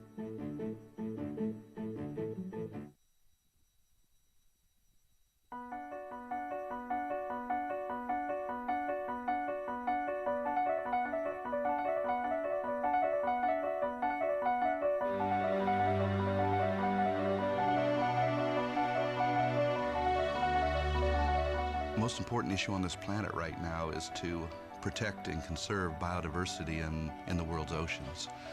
And I don't think people realize just how intimate our connection is with the oceans themselves. Not only do they provide the very foundation of life and control our weather, but life just simply could not exist without a healthy ocean. The real problem, though, is apathy. It's all out of sight. It's all out of mind, and people don't even think about it. But it doesn't matter whether you live in Peoria or on the coast. The fact is, whatever happens in the ocean affects all life forms on the planet Earth. If the oceans die, then civilization collapses. We all die. We cannot live on this planet without the oceans. This is, in fact, not the planet Earth. It's the planet ocean, but because we're a land-dwelling species, we refer to it as Earth. But it is the planet ocean, and the oceans are the heart and the foundation of all life on the planet.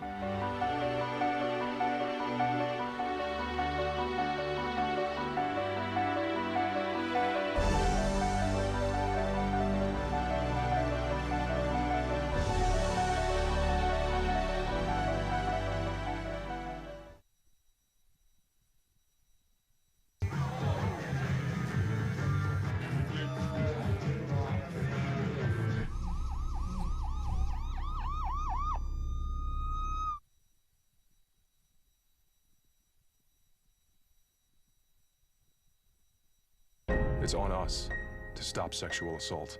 To get in the way before it happens. To get a friend home safe. And to not blame the victim. It's on us. To look out for each other. To not look the other way. It's on us to stand up. To step in. To take responsibility. It's on us, all of us, to stop sexual assault. Learn how and take the pledge at itsonus.org.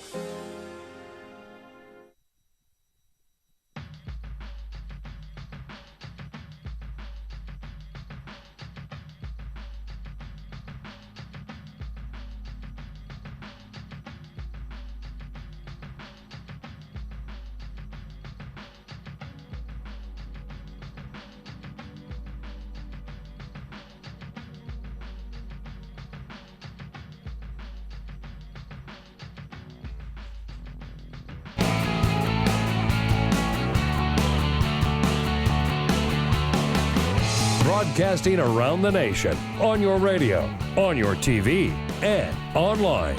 This is The Bill Press Show. It is The Bill Press Show. My name is Peter Ogburn, sitting in for Bill Press today while Bill is on the West Coast talking about his book, Buyer's Remorse, and stuff with me today. But Bill will be back next week, I promise. There's so much stuff going on. I know he's like itching to get in front of the microphone, right? Like I saw him, they had him on Skype on CNN the other day because he's just like, can't just take the downtime. So he'll be back with you all on Monday. Until then, you're stuck with me. And you've got Jamie Benson running the board. Hello, Jamie. Morning, Peter. Good to see you, man. Good to see you as well. Ray Rogers is screening your calls at 866-55-PRESS. And Monty Kanzler is keeping us on TV, on Free Speech TV, and youtube.com/TawkrTV, TAWKR TV. And we are lucky enough to be joined by political reporter for Talking Points Memo, Lauren Fox. You can follow her on Twitter at Fox Reports. Hello, Lauren. How are you? I'm well. Thank you for coming in. You bet. I appreciate it. I have to say, by the way, we have the best listeners and viewers because we have this running theme where we open up the mail sack because people will email Jamie. Typically, gay men will email Jamie to tell him how hot he is. Nice. I've got a very specific demographic. Very specific demographic. It's fine. Which, frankly, a little jealous that Jamie gets all the love I'm taking it. from the gay men. Come on, guys. I mean, come on. This grizzly bear over here is nothing to turn your nose up at, okay? Oh, boy. I'm just a little hurt, that's all. Anyway, our good friend Maynard Del Mar, he's a faithful listener to the show. He's with a company called Caveman Coffee. He sent us these cans of delicious nitro cold brew coffee that has been fueling the staff on the Bill Price Show and the guests of the show. Look at Jamie with his can over there. If Monty can get a shot of this right here. Cute. They're It's very adorable, small. right? Yeah. And he says you're supposed to shake it up. Oh, actually, I haven't shaken it You yet. got to remember to shake it up. Look at Jamie. Now I'm kind of afraid. Pause. Make sure you keep that Like the on shake Jamie weight Cam. commercial. Keep that on Jamie All right, Cam. let me just keep this a little bit away from the board. It's not carbonated. It's not going to explode. I'm It's still coffee. worried. I don't want to ruin the board. Okay, all right, so here's for our listeners. Oh, Jesus Christ, Jamie. You made him. I did make you. So that's the cold brew coffee. And it's really good. I had some of it. It's really delicious. There he goes. And what's the verdict, Jamie? It's a completely different experience once you shake it up. It's delicious. right? Because you get a froth situation happening. The can's all wet, but, you know. Did you spill it on the soundboard? Just, no. Too much hesitation to that question. That should be an immediate Let's no. put it this way. I spilled way more on my pants. Okay. I'm fine with that. Anyway, it's delicious coffee, and you're just the sweetest, man. Thank you, Maynard. He sends us lots of very nice tweets.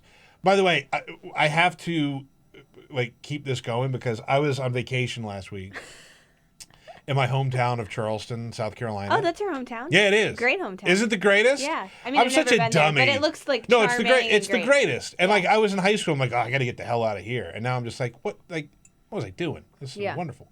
But I brought Jamie back a 6-pack of local beer, and he put it in his refrigerator, and his roommate friend drank it all. All of it? All of it. Wow. And I've been trying to figure out all day a suitable punishment for what we're going to do to this guy. Because he was like, oh, I'll just pay you back for the beer. But you can't replace. You can't replace it. Home style Charleston. It's all the way from Charleston. So Jamie found out the closest place you can get it is 100 miles from here. Make the roommate drive. Thank you. It's been a couple of the answers. Make him go get you some. Mm-hmm. Yeah. Wow. Make him go get you It's some. priceless, in essence. Here is what Tony wrote us. This is medieval. Make him cut all his fingernails super short so it hurts to touch anything for 6 weeks for 6 beers. That seems harsh. That's ruthless. We have a lot of fans that are fans of that is a violence. Richly textured torment fantasy going on, Tony. I appreciate it, and I am also terrified of you. So anyway, if you have any thoughts on what we should do, tweet us at BP Show or call us 866-55-PRESS. Okay, Lauren. Yes. We didn't bring you here to just talk about coffee and beer. I mean, it would be fun, but that's true. Or mint chocolate chip ice cream. What if I just became a food writer and then you Wouldn't that be the greatest? talk about That is that's the problem because I am a food writer on the side. Oh, well, there you and go. I end up just talking about food. Like someone tweeted me because I had a negative thing to say about mint chocolate chip ice cream. Right. Yeah. So people are talked about mad that. Mm-hmm. now. There's a guy, Jace says, I've never heard someone be more wrong about anything in my life about the mint chocolate chip ice cream. So this is the problem I get myself into. All right, so your great writing for TalkingPointsMemo.com, where you can read her good writing, Lauren Fox. Thank you. There is no white knight who can save the Republican convention now. What? Really? It's an alarming idea, but actually I couldn't find any Republican strategists who would even pretend that this was a good idea. Even sort of mainstream strategists saying that, this would tear apart the Republican Party in a way that would be very hard to repair. So when we talk about these white knights who will come in and save the party, we're typically talking about Paul Ryan is the first name that comes up. You hear Marco Rubio, who, by the way, still has more delegates than John Kasich. Talk us into the reality. Talk about the reality of like what would really have to happen for that to Well, there's a few things. Right now, you have to have won a certain number of states. The number is 8 states to actually, be the nominee. That was written into the rules. You'd have to change the rules. And who gets to change the rules but delegates? So if the delegates couldn't agree to change those rules, then all of a sudden you get into a situation where Paul Ryan is not eligible, right, to be the nominee. Then sort of next, it's just the difficulty of if you haven't been able to stop Trump now or stop Cruz by now, what makes you think that on the floor these are very difficult operations? I talked to a former strategist who had worked for Romney who said, look, we knew that we had the nomination and we were still working overtime to make sure that we had the delegates on the floor doing what we wanted them to do. It's a very complicated process, even if you have this thing locked up. So I think that's important to remember. The Republican Party has not been able to organize itself enough to stop Trump. What makes you think that on the floor that changes? Almost certainly going to go to a contested convention, right? I think that after Wisconsin's results, we can pretty much bank that that's going to be the situation there. So, how is Donald Trump playing catch up, I guess, on the whole delegate math and the whole delegate wrangling, which Ted Cruz seems to have a pretty good grip on? Yeah, so much of this race has been unexpected. But I think the one thing that's sort of fun here is that at the very end, organization, grassroots strategy, things that are very traditional to campaigns matters. And Ted Cruz has been doing that. Now, I think that what Donald Trump has to do is sort of play maybe more of a political game at you're taking this away from me, right? And that sort of creates a tension in the Republican Party that is very hard to sort of recover from later on. I think that the Republican Party is in a place where they don't want to isolate Donald Trump supporters because they know that if Ted Cruz becomes the nominee in a contested convention situation, they are still going to need Donald Trump supporters to show up at the polls because we all know that Ted Cruz is probably not going to be expanding the Republican tent and getting all these independent voters and getting Latino voters.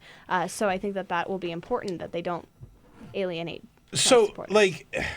I ask this question a lot because I really see a big problem here. If Donald Trump goes to the convention and he has 1,236 delegates, which is one shy of what he needs, and Ted Cruz comes in with 1,100, right?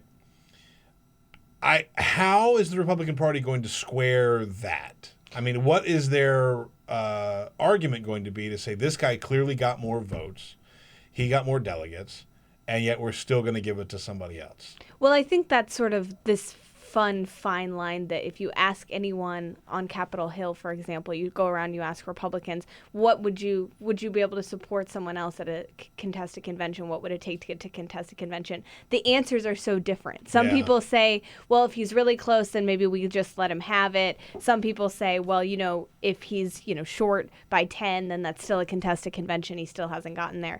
And I think the Republican Party has not decided yet how to square that because they know it could be so problematic.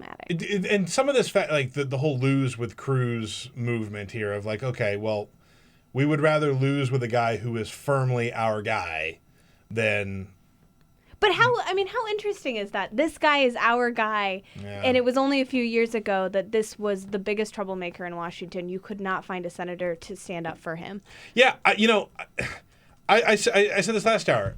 Hot take. I think Ted Cruz is a way worse candidate than Donald Trump for Republicans. I think he does way more damage. I think he loses by more votes. I don't think he gets as many votes as Donald Trump. Well, I think that... I hate that that's the case, right? No, I don't. I should say it bothers me that Donald Trump has that kind of popularity. Right. Right. No, and there are voters who you would not expect to be conservative voters who would vote for Donald Trump. Right. People who are on the fence between Bernie Sanders and Donald Trump. Those voters exist. Yeah. Those voters don't exist with Ted Cruz. What's funny to me is, like I said, I was just down in South Carolina, and I was talking to my parents, who are Southern Baptist and fairly conservative. My mom was telling me that in church, where a lot of politics happens. I hear that, yeah. All of the guys, all the men in their sort of Sunday school class were kind of like, yeah, we're going to vote for Trump. We're going to vote for Trump. But all the women, all the wives, were like, we just can't vote for Trump. Yeah. There's just This no is way. this is a tension in my parents' marriage, actually. Yeah. It's a real thing, right? Yeah. So it's interesting to see like how that's going to play out, because Ted Cruz clearly, if you look at the history of contests that needed the organization, the caucuses and things like that, Ted Cruz does very well. Yes, he does. All right, so let's talk a little bit about down ballot, because this is a big factor, and it's one that I don't think is being talked about enough, because whoever the nominee is going to be for both either Republicans or Democrats, it matters for those other races that we don't talk about as much in presidential election years. How is that factoring in this time around? Oh, I think it's going to be a huge factor. And I think they're preparing for either scenario. I think they recognize that Donald Trump could be problematic in the way that he's a runaway train. They don't know what he's going to say. They can't control him. Mm-hmm. How do we protect our candidates from someone that could be problematic in that sense? And then, for Ted Cruz, it's a completely different game. How do we protect our candidates in these states like Ohio, in these states like Wisconsin, where we know that we cannot run a super uber conservative candidate and still win? And I think that that's sort of a completely different scenario. So either way, they have a problem. The problem is just different with either candidate. That person, whoever becomes the nominee, effectively becomes the new face of that party. And how fun is it? Interesting, fun, crazy that it could be Ted Cruz, someone that they all sort of shunned. They hate him. They shunned him as sort of being this fanatic, that this was not somebody that stood for the party, and all of a sudden that could be their boss, and he could lose them their job. Yeah. I mean, when I talk about face the party, right? Like the Washington cartel, right? You are the face of the Washington cartel. You are the face of the Washington cartel. Sorry. Yeah. That's just what it would be. Right. And so, it's really interesting to see how those people play, because you're sort of following that lead. And I don't think a lot of people want to follow the lead of Ted Cruz. I know a lot of people don't want to follow the lead of Donald Trump. So it really puts them in an awkward position. And how interesting, I mean, a Ted Cruz administration, when he comes in and if he won the presidency and started picking staff, who's he going to pick from? Because the Washington establishment that he doesn't like, he's not going to surround himself with them. So what happens to all those Republicans that exist? I mean, I think it's really an interesting question. You can keep playing it out down You really down can. the line, I mean, that's what I was doing. fascinating. I was just thinking like, boy, oh boy, who would he get? Yeah. That's terrifying. Yeah. All right, let's take a quick break. Jamie, we can go ahead and take a break here, because we got lots more to talk about with Lauren Fox. Follow her on Twitter, at Fox Reports. She's political reporter for Talking Points Memo. Read her good work, talkingpointsmemo.com. Lauren Fox is with us for another segment. My name is Peter Ogburn. Stay tuned. On your radio, on TV, and online. This is The Bill Press Show.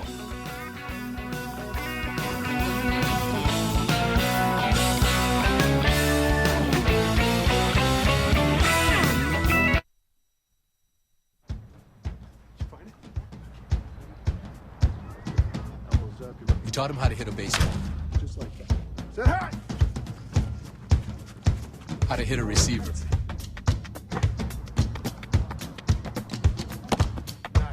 The strike zone. The net.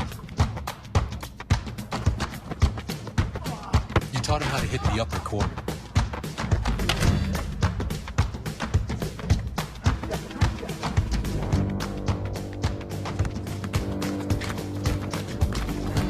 You even taught him how to hit the open man. But how much time have you spent teaching him what not to hit?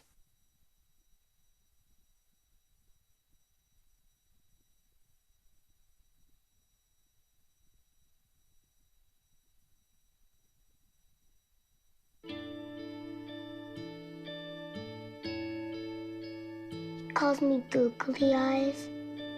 You know you're beautiful, right? You know that? Even you are beautiful. I got bullied for wearing glasses. Share if you're against bullying. We put it out there, just took off. 3 million people have shared this post. Don't let bullies get you down. I stand with you. The whole family's wearing glasses. I wear glasses and I'm proud. I even have the army on my team. All the kind comments brought my child joy. I don't feel thank you is enough. Thanks.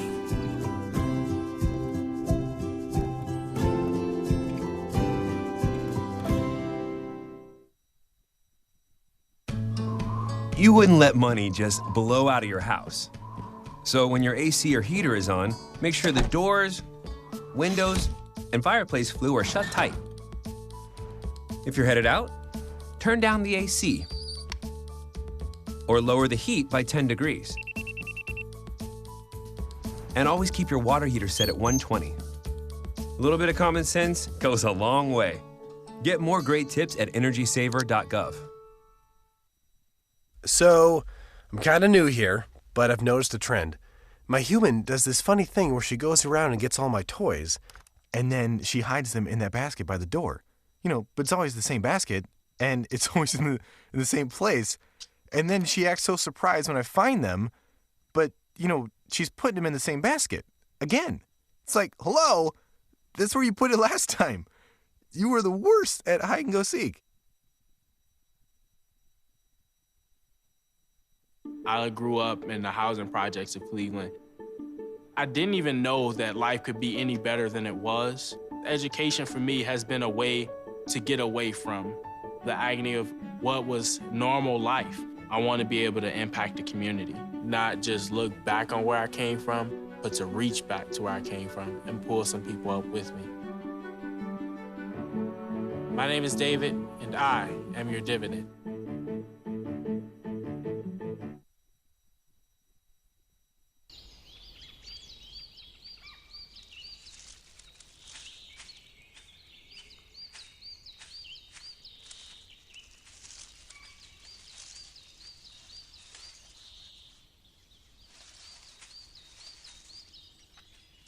At Earth Justice, we defend the environment in the courtroom.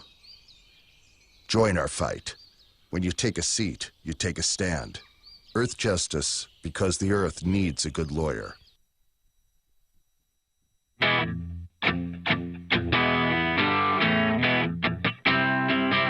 This is the Bill Press Show. It is the Bill Press Show. My name is Peter Ogburn. I'm here with Lauren Fox from Talking Points Memo. We were just talking about KitchenAid mixers off the air and how much I love my KitchenAid mixer. I like, it's the greatest. Because you just got one as a wedding present. I mean, I know that gender equality is happening because we're both really excited about our KitchenAid mixers, and it's okay. Listen, I am so excited about kitchen tools and kitchen gadgets. It's pretty fun. I'm very excited about it. And I still, the one I have actually used to be my grandma's that she gave me. Wow. And it still runs really, really great. But, that's the ultimate wedding present. Because you just got married. That's exciting. The ultimate wedding present. And I still have all a bunch of cool stuff I got from the wedding. I mean, I've thought about buying one. Worth it. But. Worth it. Or you could find a girl, marry them, and get wedding presents. Marry a nice woman and get a... waiting till I get married. That's not a bad plan, by the way. And let's be honest, half the reason to get married is all the cool stuff you get at the wedding. Am I wrong? No, you're not wrong. I mean, Okay. I lived with Kellen before, so Yeah. not a lot changed. Look, It's true love is great and everything, but free cool stuff is awesome. And registering, great time. Yes. Great team building. The greatest. Wonderful. You find out a lot about your future spouse Yeah. when you go and build a registry. It's true. Right? Yeah. Like, do we really need a beer helmet? I might have added things to the registry. Like I was a secret registry Good for adder. you. Yeah. Good for you. Stuff would show up. It was really cool. You know what I did? I did the same thing. And I went to Bed Bath & Beyond. I was like, I want the entire OXO wall. See, there you go. Everything. And she goes, we can actually do that. Awesome. So I ended up taking a lot of it back because there was a lot of stuff I didn't need. But anyway, I digress. Hey, you had a story that came out yesterday afternoon that was really, really interesting about Harry Reid and the Bundy clan. Tell me a little bit about that. So there's this area in Nevada, and it happens to overlap, although not all of it was involved, in the Bundy standoff in 2014. So it was some of that land where they were illegally grazing. And I learned yesterday they were illegally grazing, and it wasn't that they were just not paying fees. That was one problem on some of the land. But actually, technically, on this strip of land that Harry Reid is trying to preserve, they were grazing cattle, and they weren't supposed to because there is this tortoise that they're trying to save. It's an endangered species. So there's like this cute tortoise that's involved in this story. So Harry Reid goes down to the floor, and he's been working on this for a while, but he wants to deem this area a national monument. So this would be the area south of the Bundy Ranch, would be a national monument area where they were protesting. This isn't private land. That's not what they're doing. This isn't a land grab. This is just taking BLM land and classifying it in a different way. But it was just sort of classic, fun Harry Reid. And the fun thing is that during the, because of the Antiquities Act, it's not just like Harry Reid needs to get a bill and, you know, there would be all this holdup. He can actually just ask the president to do this, and the president could do it. So could I be love kind that of a Harry fun Reid story. is standing up for the tortoise. He's standing up for the On tortoise. some level. He's, you know, sort of, he went down to the floor and was saying, like, you know, now's the perfect time to do this because the Bundy clan is all in jail right now. Yeah. So it's sort of interesting. Is this going to and happen? fun. It's possible. And I actually was reading a bunch of sort of Nevada news about it, and they were saying that, like, the fact he went down on the floor, like, maybe that's a sign that this is something that's actually very possible. I think it's kind of great. Yeah, it's fun. It's certainly fun, but it's also like, look, this is a kind of a reminder here of, Right. you know, some very stupid things happen here. You Yes. know? And that's good. All right, I like it. Good for Harry Reid. I don't always agree with everything Harry Reid says, but that's pretty good. All right, so Lauren, thank you so much for coming in. You bet, I appreciate it. I really appreciate you coming in, especially with the B team. You can follow her great work at talkingpointsmemo.com. And you can follow her on Twitter at Fox Reports, political reporter for Talking Points Memo. Thank you so much. Thank you. I appreciate it. All right, we've got lots of good shows still ahead. In the next half hour, we're going to be talking to Van Newkirk. He's Van Newkirk II. He's staff writer for The Atlantic. We're going to be talking about Bill Clinton and his outburst. I'm going to say it was an outburst. Can we call it an outburst, It wasn't Jamie? a gaffe. It was a gaffe. What about no, the it gaffe? wasn't a gaffe. No. Yeah, right. So we're going to talk about that with Van and also Allen Iverson, which I am very excited to talk about with Van. So stay tuned. It's the Bill Press Show. My name is Peter Rogers. Very, very quick break. We'll be right back. This is the Bill Press Show.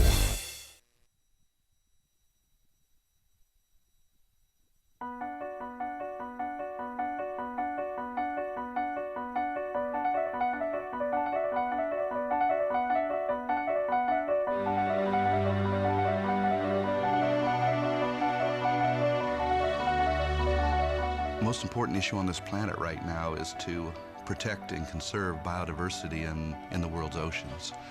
And I don't think people realize just how intimate our connection is with the oceans themselves. Not only do they provide the very foundation of life and control our weather, but life just simply could not exist without a healthy ocean. The real problem, though, is apathy. It's all out of sight, it's all out of mind, and people don't even think about it. But it doesn't matter whether you live in Peoria or on the coast. The fact is, whatever happens in the ocean affects all life forms on the planet Earth. If the oceans die, then civilization collapses. We all die. We cannot live on this planet without the oceans. This is, in fact, not the planet Earth. It's the planet ocean, but because we're a land-dwelling species, we refer to it as Earth. But it is the planet ocean, and the oceans are the heart and the foundation of all life on the planet.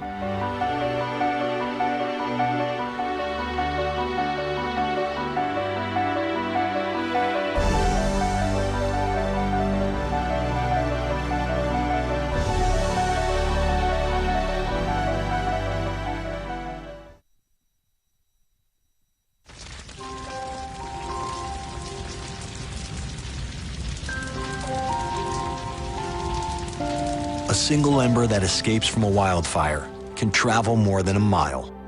That single ember can ignite and destroy your home or even your community. You can't control where that ember will land, only what happens when it does. Get Fire Adapted now at fireadapted.org. Columbine. Virginia Tech. Tucson. Aurora. Fort Hood. Oak Creek. Newtown. Newtown. Newtown. Newtown. How many more? How many more? How many more colleges? How many more classrooms? How many more movie theaters? How many more houses of faith? How many more shopping malls? How many more street corners? How many more? How many more? Enough. Enough. Enough. Enough. Demand a plan. Right now. As a mom. As a dad. As a friend. As a husband. As a wife. As an American. As an American. As an American. As a human being. For the children of Sandy Hook. Demand a plan. No more lists of names. It's not too soon. It's too late. Now is the time. Before we all know someone who loved someone on that list. No more lists. No more. Who they might have been. No more. If we had just done something yesterday. It's time. We can do better than this. We can do better than this. It's time. It's time. It's time for our leaders to act. Demand a plan. Right now. Right now. You! Demand it! Enough. Enough. Enough. Enough.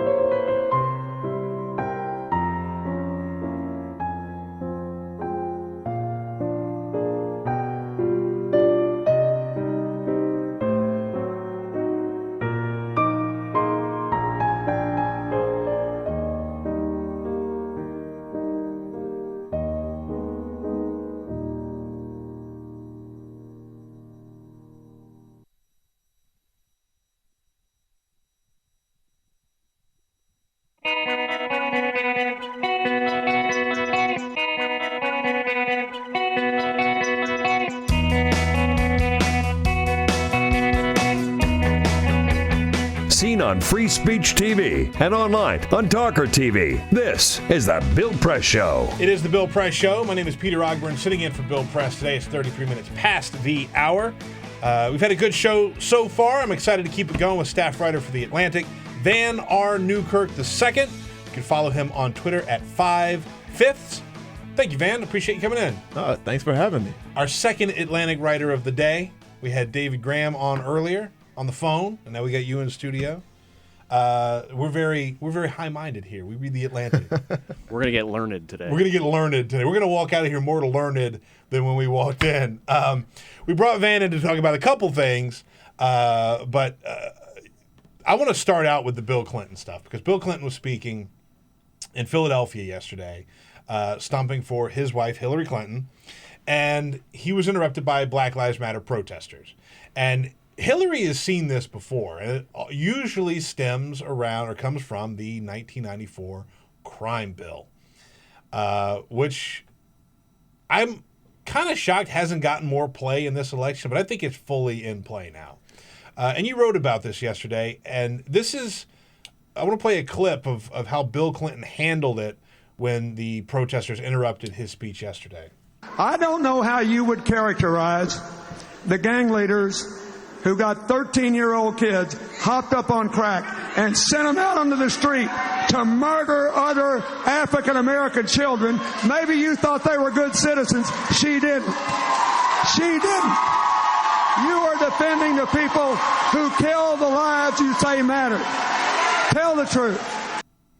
You are defending the people who kill the lives you say matter. That is one of the, it's a polished version of a fairly racist way to say, oh, well, you want to talk about all the crime. Well, let's talk about the black on black crime, which is a very cruel way to address this issue to a protester saying that Black Lives Matter. You wrote a good piece on this for The Atlantic, Van. Tell me your sort of thoughts on the crime bill in general and his comment. Oh, well, that particular comment was really not great for Bill Clinton there, because, like you said, it is a rehashing of the black on black crime thing. And I think what Black Lives Matter protesters are trying to do is say they're fighting for all those lives, actually. Yes. They're fighting for the people you were calling super predators, and they're fighting for the victims as well, because they believe they're all victims. You grew up in the South. I grew up in the South. We talked Right. about this. You've heard as many times as I have when you talk about crime, somebody inevitably forces their way into the conversation to say, we got to stop black on black crime. Yeah, I mean, most crime is intraracial, right? So most crime with white folks is white on white crime. Most Right. crime with black folks is black on black crime. Right. And that's just how it works because we live in a very segregated society. And so for him to say that and sort of actually reinforce Hillary Clinton's comments about super predators, which I believe this is what he was responding to, it's especially after she's gone out of her way to walk back those statements and say she regretted them. Yeah. It's really baffling to me. Yeah, you're right. She had distanced herself, which I think is a reason why we haven't talked about this very much, but this is a full-throated defense of that. Let's talk a little bit about that crime bill and what it did and what it meant. The picture he paints of, quote, 13-year-old kids hopped up on crack sent out onto the street to murder other African-American children. What's he talking about there? Well, I think you're looking at a early to mid 90s when there was a real crime wave, especially in the black community, a drug-fueled crime wave.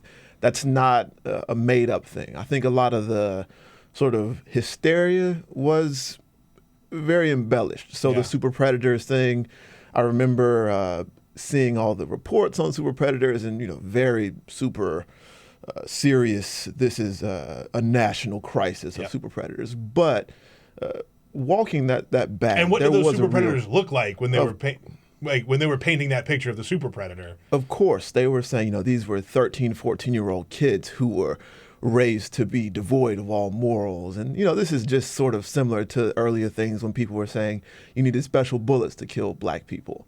Jesus. God. So I think what happened with the crime bill and why we got such bad policy is we had a very real problem that was sensationalized and racialized in a way that made the policy in itself racist. And one of the things that I think is so devastating about that bill, because there were some good things in that bill that were put in there, but I think you're right. It just got on fear and the steroids that bulked it up. One of the things that sticks with me about how just, in hindsight, we look at that and go, this was wrong, is when you look at how our system was set up, right? To send someone to prison means we want to rehabilitate them. Allegedly. Air quotes. You know what I mean? And like when you look at what this crime bill did, it took away grants for inmates, Pell Grants for inmates. So let's say you do get locked up at 17 and you're going to be in jail for a while. You come out and you are locked into wherever you were before you went into jail, if not worse, because you had no opportunities. There are zero opportunities. So there is no rehabilitation. It's punishment. And to look back at the crime bill now and to offer that defense of it, I think is tone deaf at best. At best? Yeah, yeah. Like tone deaf feels like it's not strong enough, but it is tone deaf. So, like, how do they defend this, or how are they going to defend this moving forward? I don't see how they're going to play that. I really don't see how you can spin this in a positive way, especially after Bill himself said he regretted it last year, and after Hillary Clinton has done so much to try to rehabilitate her image with regards to this bill.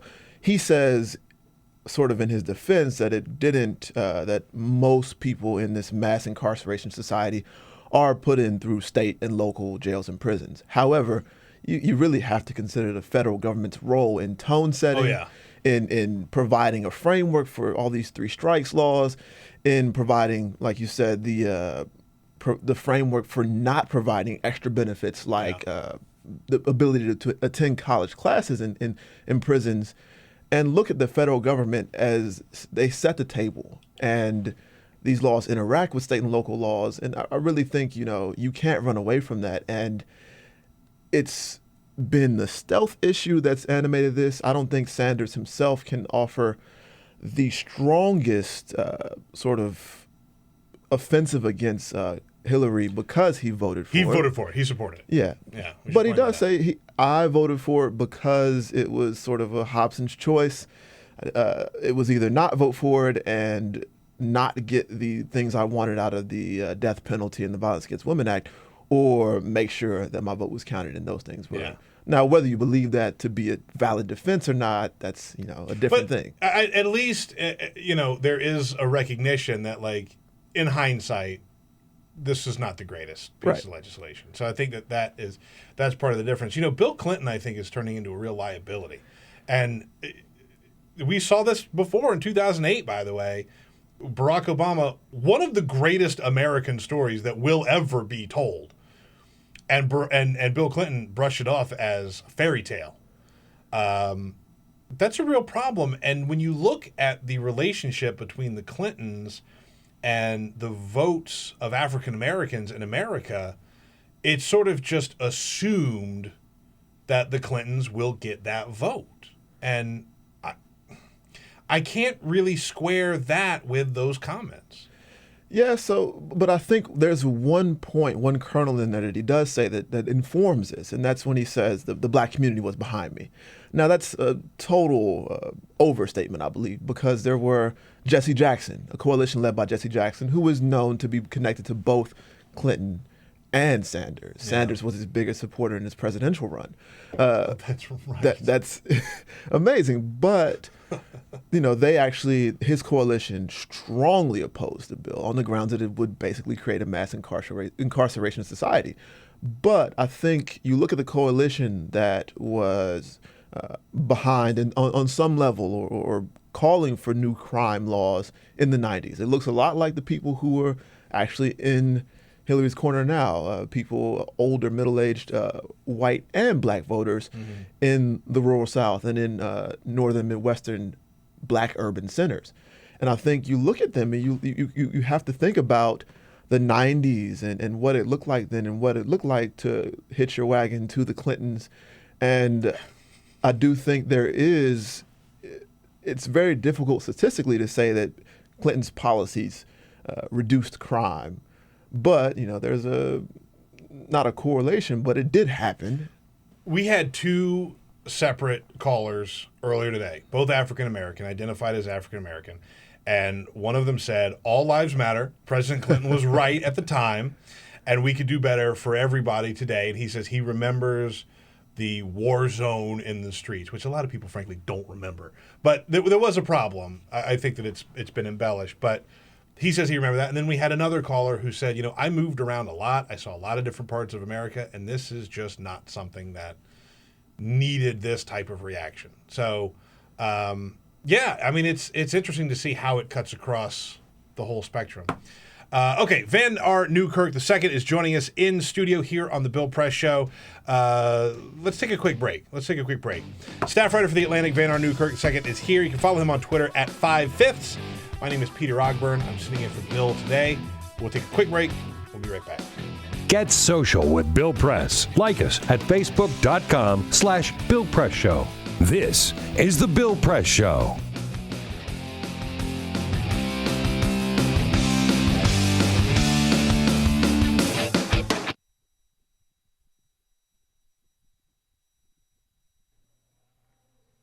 It occurred to me tonight, for the first time, that the long-winged insect that over and over again rams its body into the wood of my front door might not know what he's doing.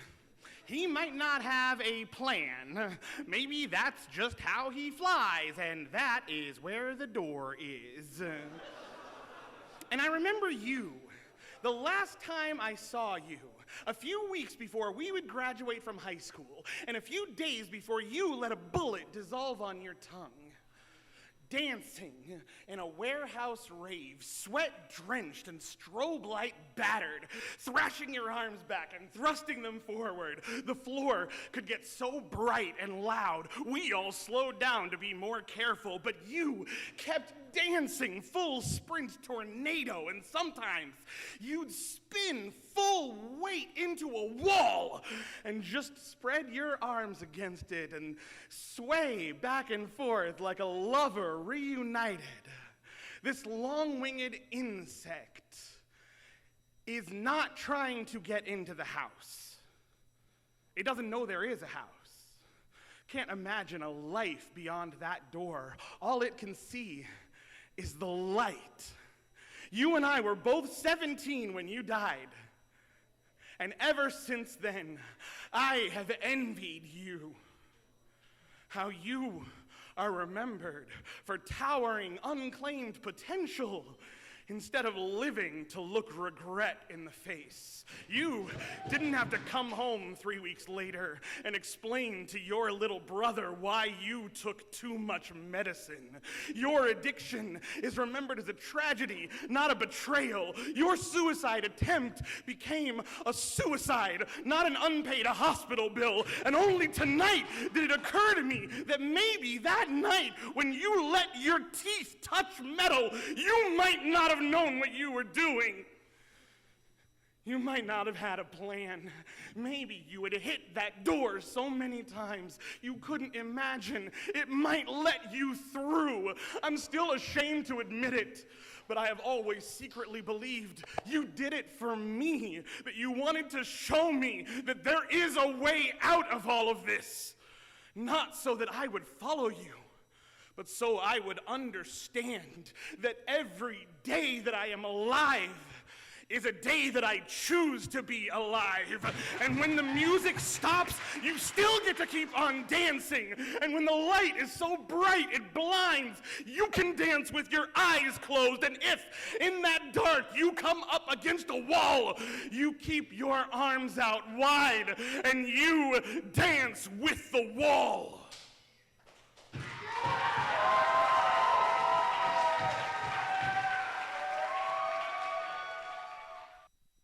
I mean, listen, we talking about practice. Not a game. We talking about practice. Not a game. Not the game that I go out there and die for and play every game like it's my last. Not the game. We talking about practice, man. This is the Bill Press Show. Honestly, maybe one of my favorite sound bites ever. Allen Iverson talking about practice. Not a game. Practice. My name is Peter Ogburn. I'm sitting in for Bill Press today. I am lucky enough to be joined by Van R. Newkirk II, staff writer for The Atlantic. Please go follow him on Twitter at 5/5. An excellent follow on Twitter for a variety of different topics. That's the way to keep it, though. You wrote a great piece in The Atlantic, Allen Iverson's crossover appeal. Allen Iverson just elected to the NBA Hall of Fame. You, me, Jamie, we're all big basketball guys. I used to work for the Spurs. I love the Spurs. You're a big Hornets guy. Jamie's a big Celtics guy. What did Allen Iverson mean to basketball, and sort of talk a little bit about his legacy?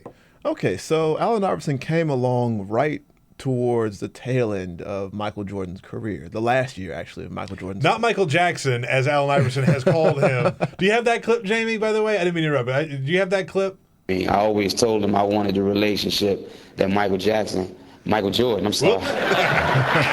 All right, sorry, go ahead.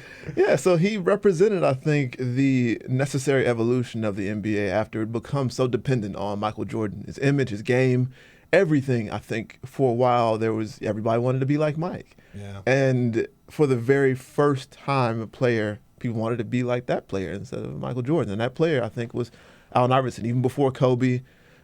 Even before the other players that came along that generation. I think Allen Iverson, the crossover versus Jordan, he represented that next wave. Yeah. I'm embarrassed to admit that when Iverson was really having his heyday, I was much younger. I grew up in the South. I was influenced a lot by what older people were talking about. And then you have this guy with tattoos and cornrows and had the attitude that Allen Iverson had, my elders were like, oh, look at this guy. Look at this guy. And obviously, I think race played into a big part of that, especially in the South. But just look at this guy. And I sort of bought into that. Now I go back and I'm like, this was the greatest. Like, his highlight reels are unbelievable. Incredible. Yeah. And so he also just, like, ushered in a whole new era. Like, we don't think anything about ball players now with cornrows or tattoos or the attitude. Like, that's the game now. It's standard now. Yeah, it really is. And my parents would not allow tattoos, cornrows, do-rags, jewelry, jerseys. tall tees, sagging pants in the house. Right. So obviously, I loved Allen Iverson. Yeah. Exactly.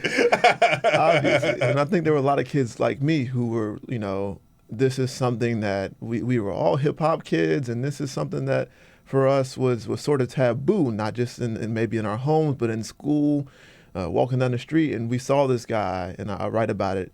We saw this guy who not only represented those things that were deemed too black for us to embrace, but he was really good on the court too. Yeah, exactly. No, he could back everything that he said up. Right. When you talk about the greatest ball players ever, right? Like, where does he really factor in? 'Cause I clearly don't think he's gotten the respect that he deserves. I'm glad to see him going in the Hall of Fame, but I don't think he got the respect that he deserved. And it might be a while before we get to that point. I think so. So he's definitely not in my top 10 players, maybe not in my top 20, but maybe closing out somewhere in the end of the top 20. That's about right. Yeah, I think so. When I consider him a shooting guard. Whether you consider him a shooting guard or a point guard may influence how you see him. I consider him a shooting guard. So, of course, you got your Jordan, your Kobe. I believe Clyde Drexler is up there. Tim Duncan's. Sorry. And I think after those top three, maybe a Jerry West, those shooting guards, I think, the 5 and 6 spot is open for me for Allen Iverson. Yeah. I think that's well put. When you look at his legacy, the fact that he never really delivered, right, for like a team win or a championship or anything like that, how does that factor in? Well, that's definitely a big part of why he can't be ranked any higher to me. He did drag what I believe was not the greatest Sixers team to the finals. They have the historical mark of being the one team to which the Lakers actually lost a game. Yeah. In that General Sherman march to the sea victory then. And, that actually counts for something, I think. But, they did not. He doesn't have a ring. The end of his career was full of really bad things where the inability to practice may have caught up with him.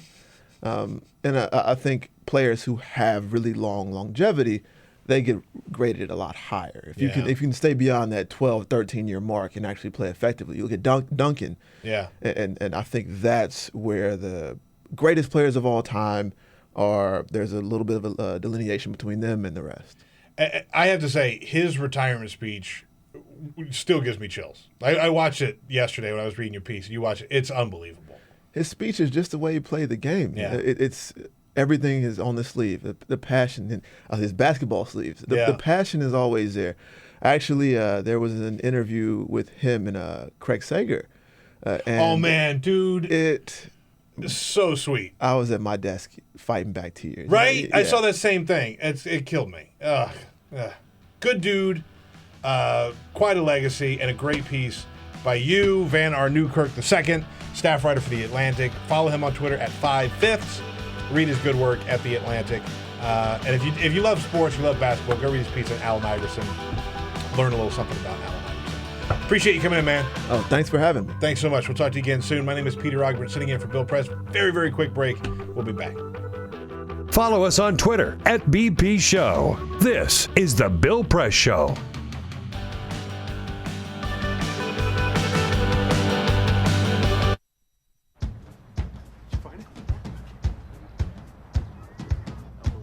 You taught him how to hit a baseball. Just like that. Say hi.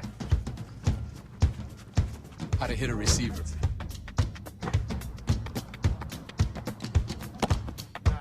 The strike zone. The net. You taught him how to hit the upper corner.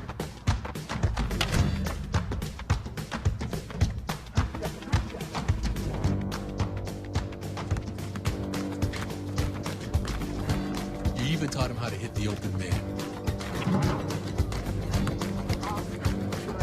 But how much time have you spent teaching him what not to hit?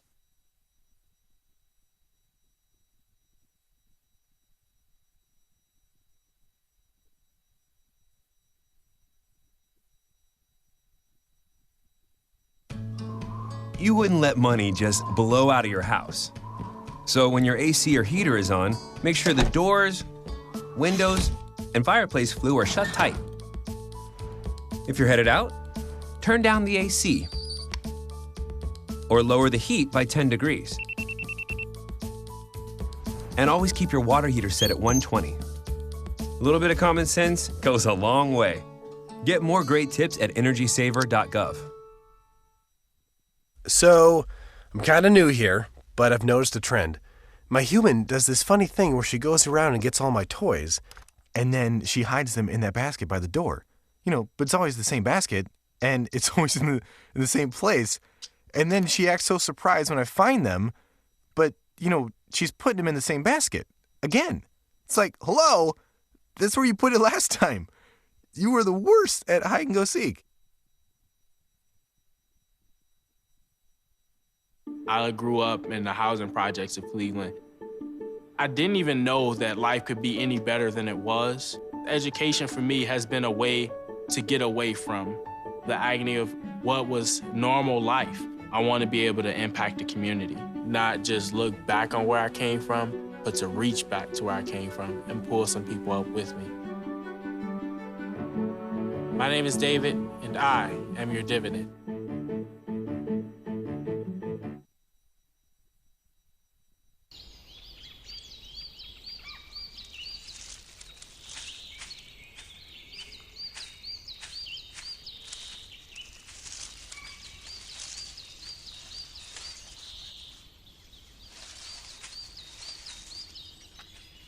At Earth Justice, we defend the environment in the courtroom. Join our fight. When you take a seat, you take a stand. Earth Justice, because the Earth needs a good lawyer.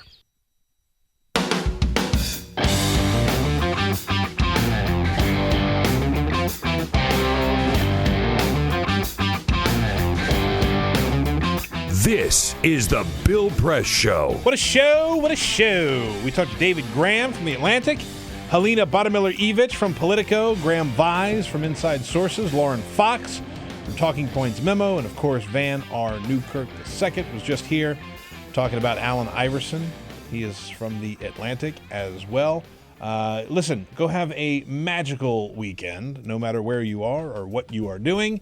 Going to be fun to keep watching the campaign trail this weekend. We've got about a week before anything really happens. New York is the next primary, so keep an eye out. Keep it tuned here to the Bill Press Show. Bill will be back next week, so have a great weekend, y'all. See ya.